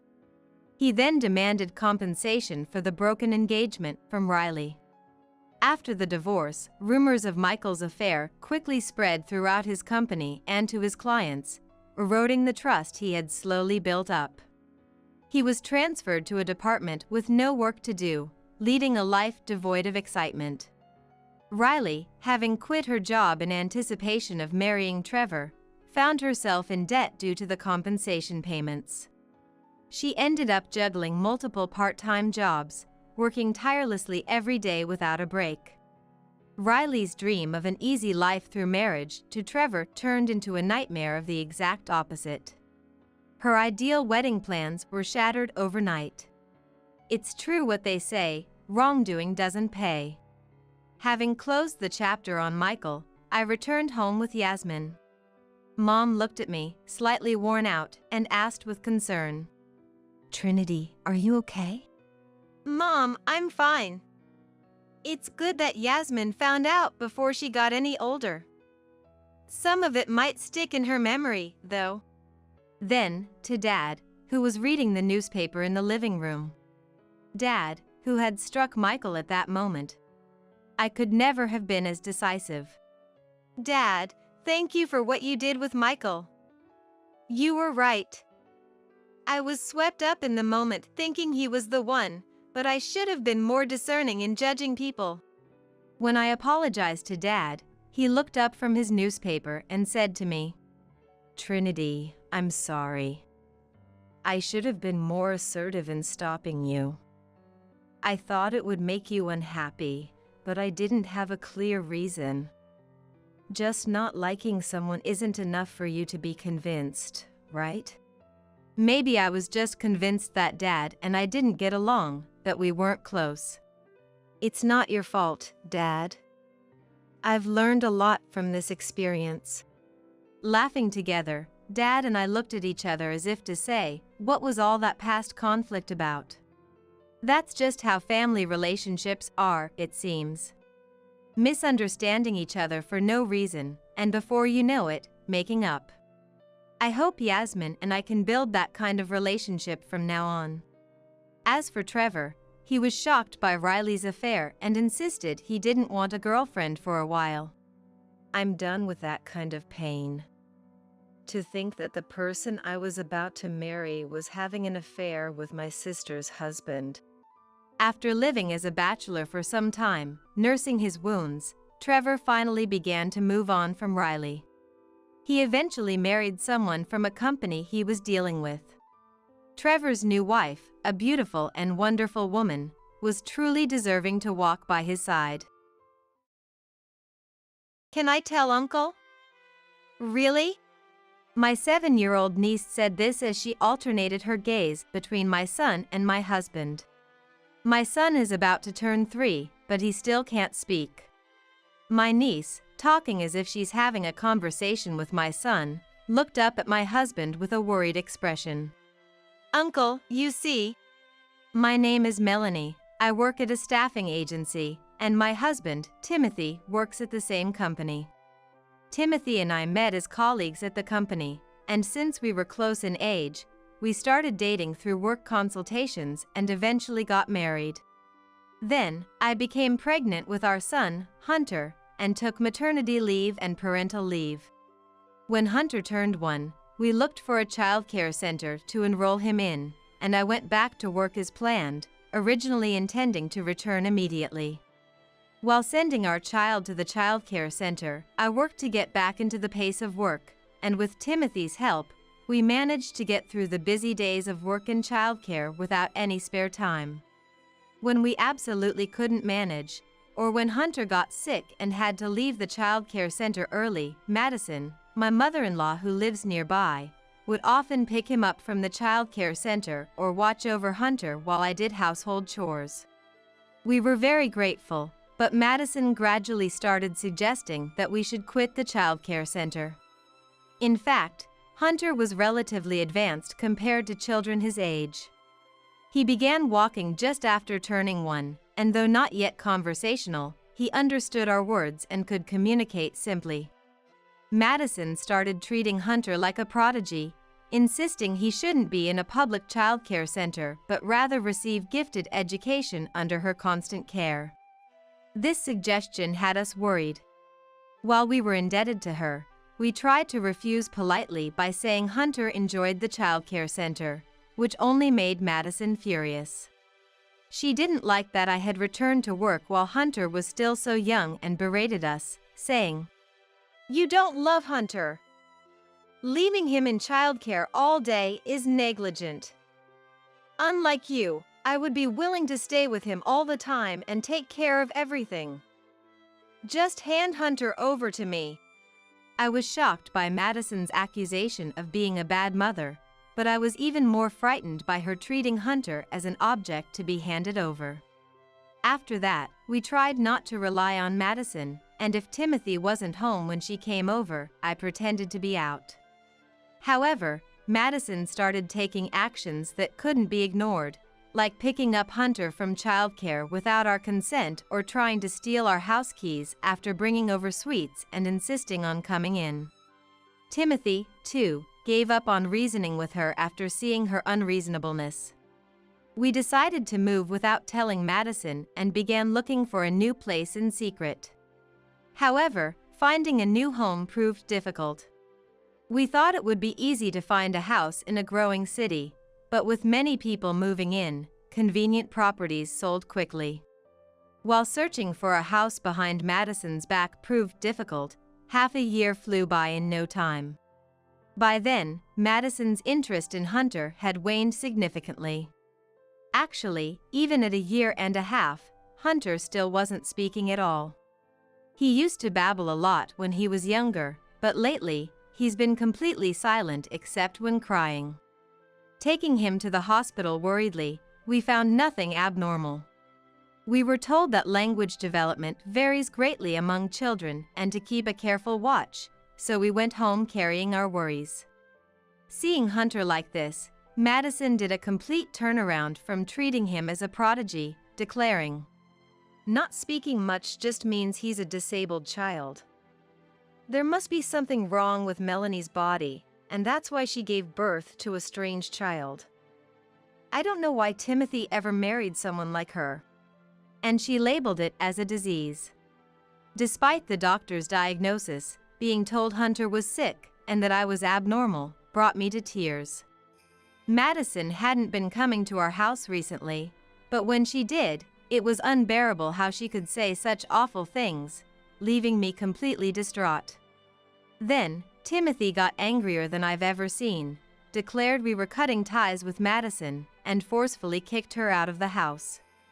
After blocking Madison's contacts, we began to ignore her completely, even if she came to the house.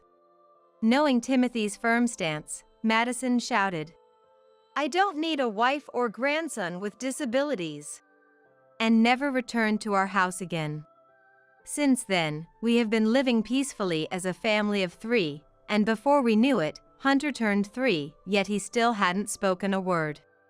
Considering it unusual for him not to speak by this point, we were advised at a public health screening to have Hunter examined at a major hospital. When Hunter and I went to the hospital recommended to us, we unexpectedly ran into my sister Yasmin and my niece Rose, who were there for vaccinations.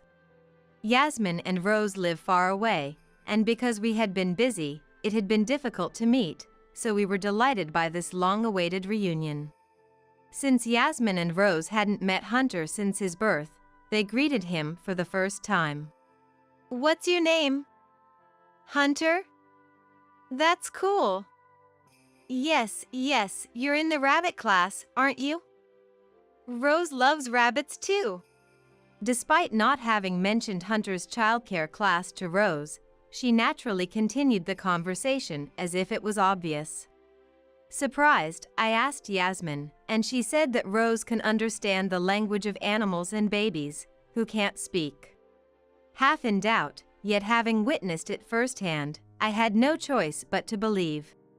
When the four of us went to the hospital cafeteria for lunch, Rose said, "Does Hunter like hamburgers?" "Yes. And he dislikes carrots? But they taste good together with hamburgers." "Does Hunter like hamburgers?" "Yes. And he dislikes carrots? But they taste good together with hamburgers." Accurately guessing Hunter's likes and dislikes without being told, which left me speechless. Even after seeing the doctor, the reason why Hunter wouldn't speak remained a mystery. There were no issues with his throat or vocal cords. He could cry and laugh, but he wouldn't utter meaningful words like mom or dad. Feeling down about not finding a solution, Timothy came to pick us up from the hospital after his rounds in the evening. Since we were together, we decided to have dinner as a family of 5, moving to a family restaurant near the hospital. While waiting for our order to arrive, Rose looked back and forth between Hunter and Timothy, then stared at Timothy anxiously. "Hunter is asking when he can start talking to Uncle," she said. Surprised, Timothy looked at me, so I told him about how Rose had correctly guessed things she shouldn't know, like class names and Hunter's likes and dislikes, leaving Timothy to let out a disbelieving sigh. "Hunter really wants to talk to both Uncle and Auntie. But he couldn't because Grandma was always around, and he was afraid of being taken away," Rose conveyed. The phrase "always around" caught my attention, and I asked Rose for clarification, given that we hadn't been seeing Madison lately. Hunter shook his head and just stared at Rose. Then, as if struck by a brilliant idea, Rose clapped her hands together, smiled joyfully, and reassured Hunter. "Grandma isn't here now, so it's okay to talk." Hunter looked around uncertainly, then at me and Timothy. "Mom, Dad, is Grandma really not here?" Hunter's words came out so fluently that Timothy and I were shocked. As Yasmin calmed us down in our near panic, Hunter reached out his arms, asking to be held. Hastily, I lifted him from the child's seat onto my lap, where he grabbed my hands and happily kicked his legs. "When I was a baby, Grandma said she was going to take me home to talk a lot. I didn't talk because I like Dad and Mom's house better."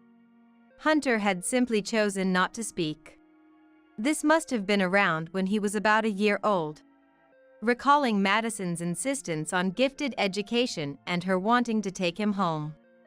Furthermore, Hunter expressed his desire to talk to Timothy and me but felt he couldn't.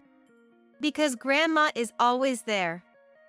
Inside Hunter's home, in the car, even at the rabbit class," he said. I was baffled by how Madison, who didn't live with us, could always be there, even in the car or at the childcare center. Then, remembering the timing of Madison's visits. On days we hadn't told her about hospital visits or when we received notifications about language training, Madison invariably showed up. Whispering my dreadful suspicion to Timothy, he looked at Hunter in dismay. "Can you tell where Grandma is in the house?" Timothy's soft question led Hunter to list several locations. Hearing his responses, Timothy's face turned red, and he trembled with emotion. Apologizing to Hunter for not noticing, we thanked Yasmin and Rose for their help before rushing home to confirm our bad hunch and take necessary actions. Once home, we asked Hunter again where Madison could be. Pointing with his little hands, Hunter showed us various places. Under the entrance shoe cabinet, behind the living room sofa, on the top shelf of the kitchen cabinet, and when a device was found under the bedroom bed, I felt dizzy. When Grandma came to pick me up, she left it behind. Grandma has always been in the house, Hunter explained, indicating that what seemed to be bugging devices had been left throughout our home, making it feel as though Madison was perpetually present.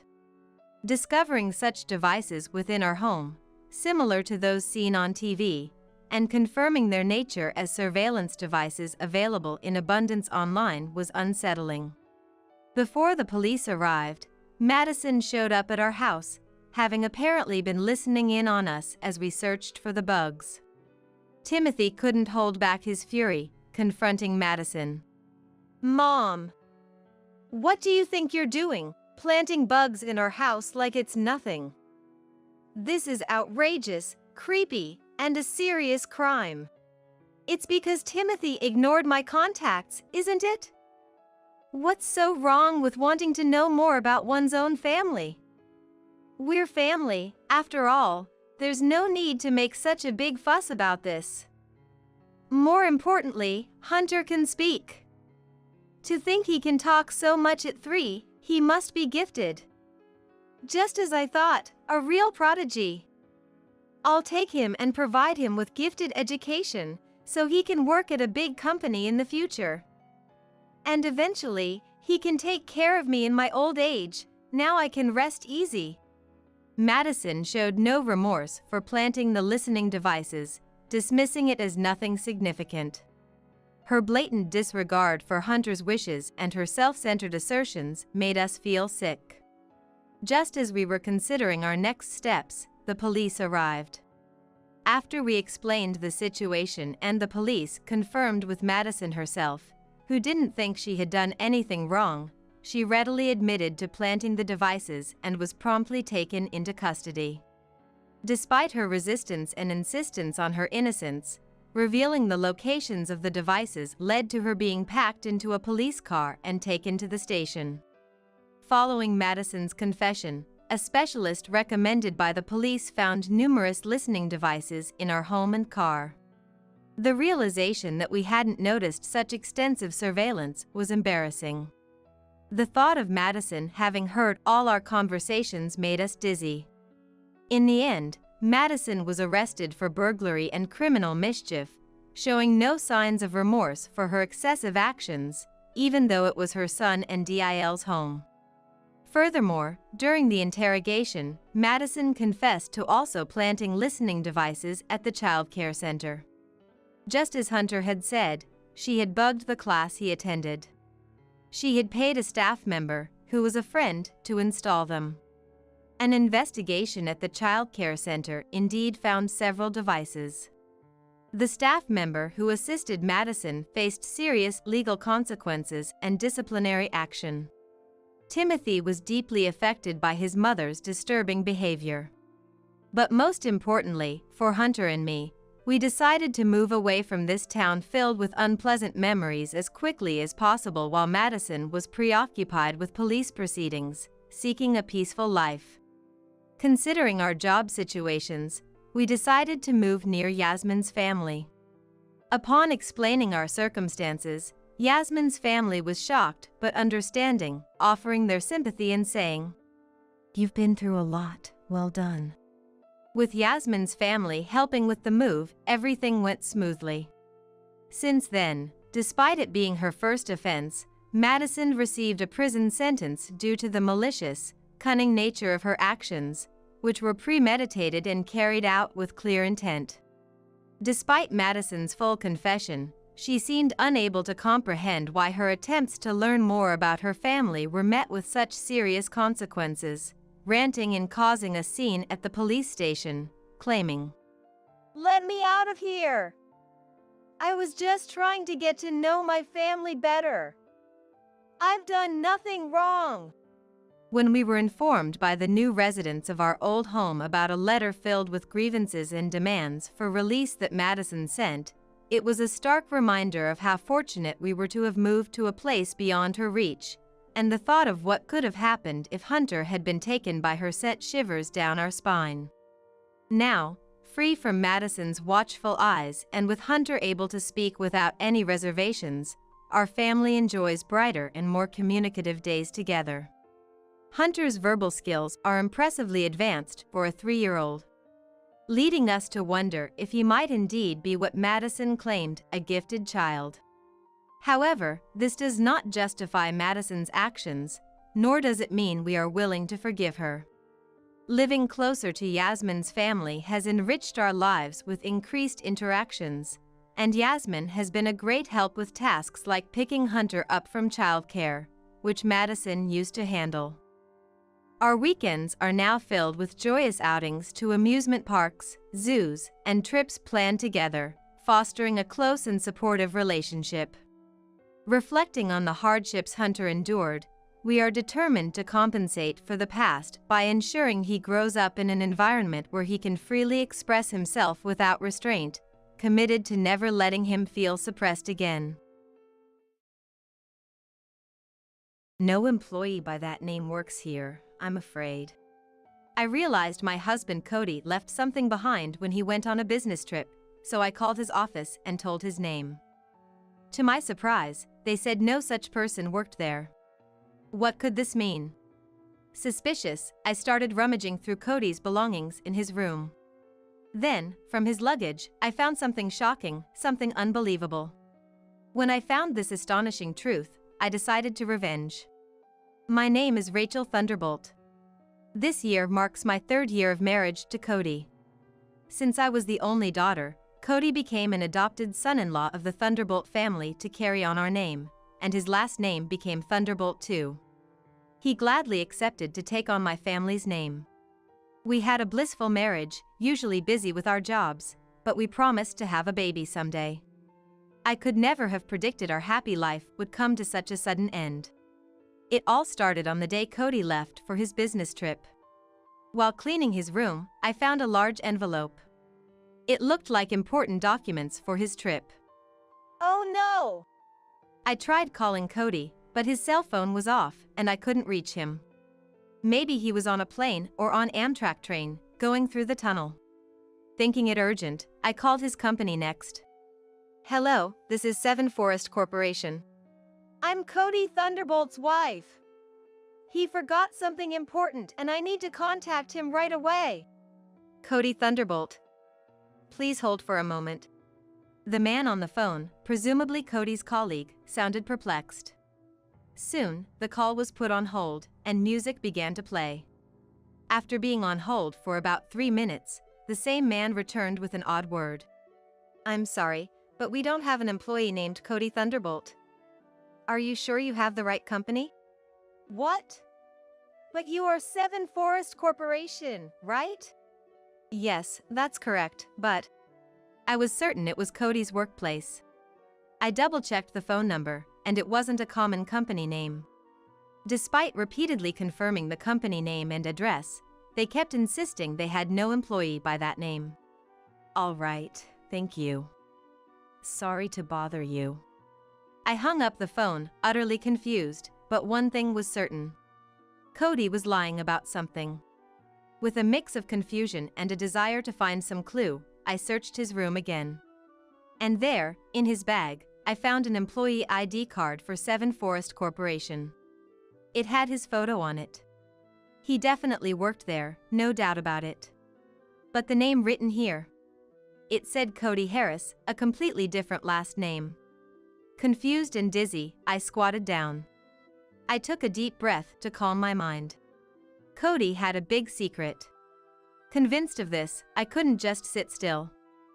I went straight to a private investigator to look into his background. Cody's business trip, if his words were right, was for a week. The investigator was skilled, and I got the report before Cody returned. But the content was shocking. To put it bluntly, Rachel Thunderbolt, you're single. What? I don't understand what you mean. Cody has another family. Does that mean he's cheating on me? Well, it's more like you're the other woman. What? According to the investigator, there was no marriage record between me and Cody. He had another family, with whom he was legally married, so they were his real wife and children. Was I not married? What does this mean? It was a shockingly unbelievable fact.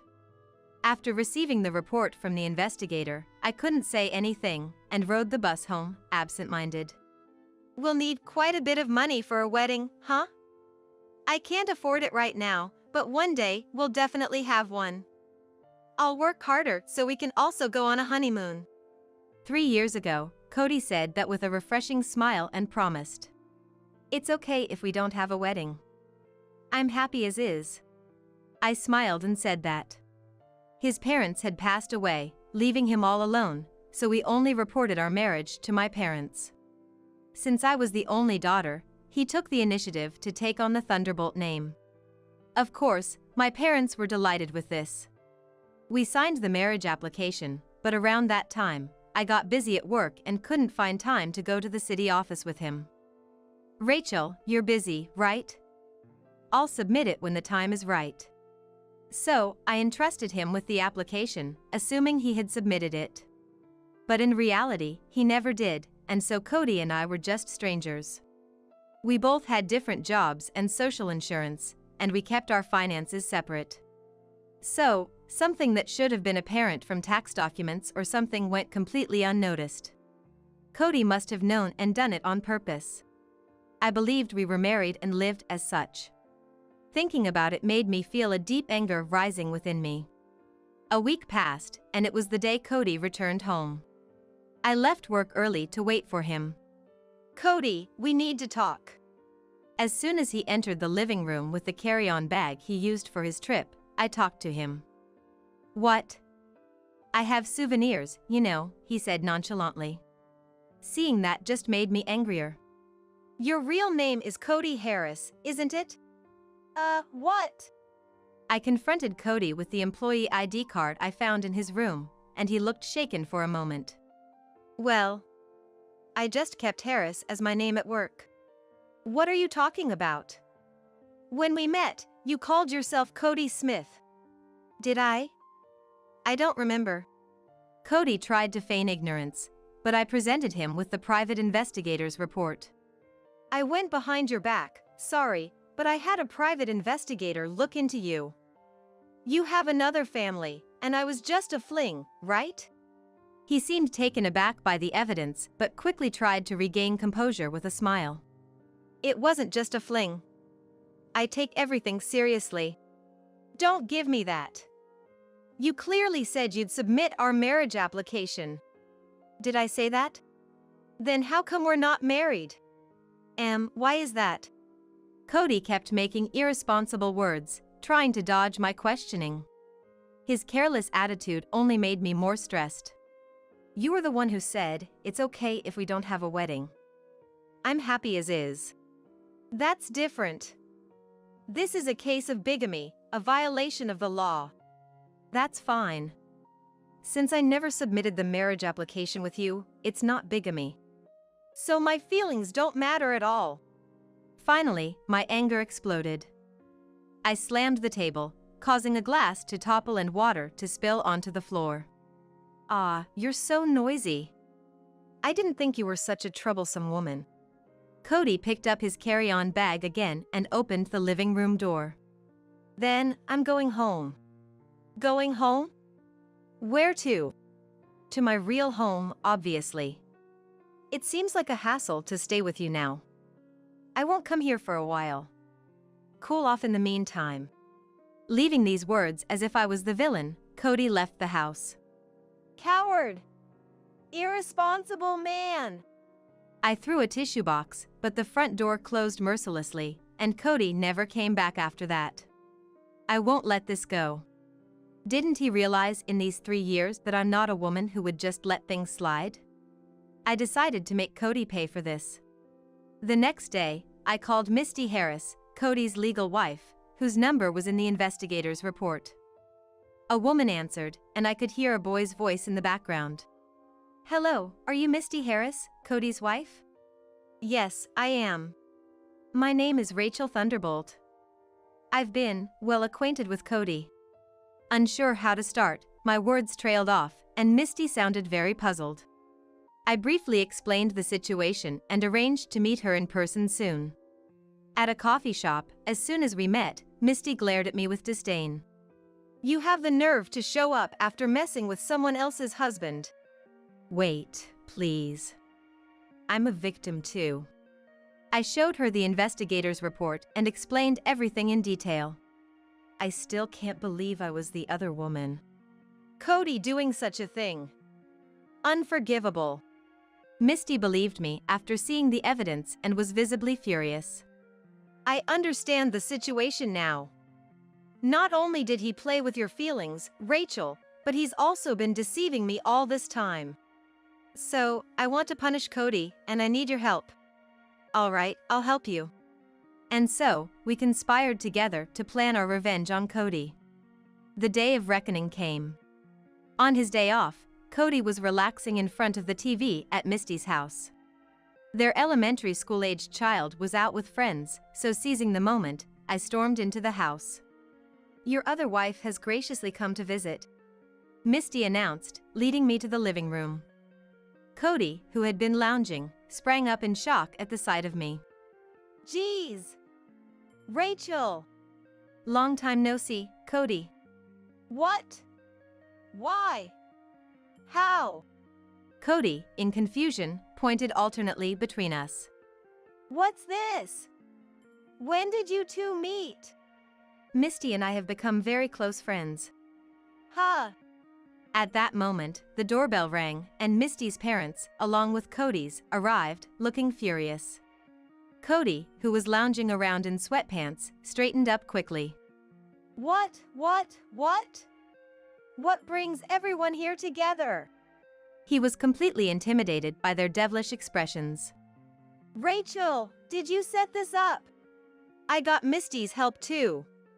So, Cody, you have no allies here. By yesterday, Misty had already told her parents that Cody was cheating. I had managed to get the contact details of Cody's parents, who were actually alive, and sent them a registered letter with the investigator's report and a summary of everything that had happened. And I called them here for Cody's punishment. What are you doing? What's your aim with all this? First, you have something you need to do, right? You know what it is? You want money? No. You should start with an apology. Pressed by my stern words, Cody looked pleadingly at Misty, who just stared back expressionlessly. We'll demand compensation after you've done what you should. Right, Cody! Misty and I towered over Cody, who had squatted down in exhaustion. Both Misty's and Cody's parents surrounded him with stern looks. Wait, if you two are getting along so well, there's no need to fight, right? Why not keep things as they are, maintain both families? Even in this situation, Cody tried to escape responsibility. He was just alpha an irresponsible person.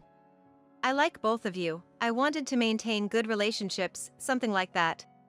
His shameless attitude was almost refreshing in its thoroughness.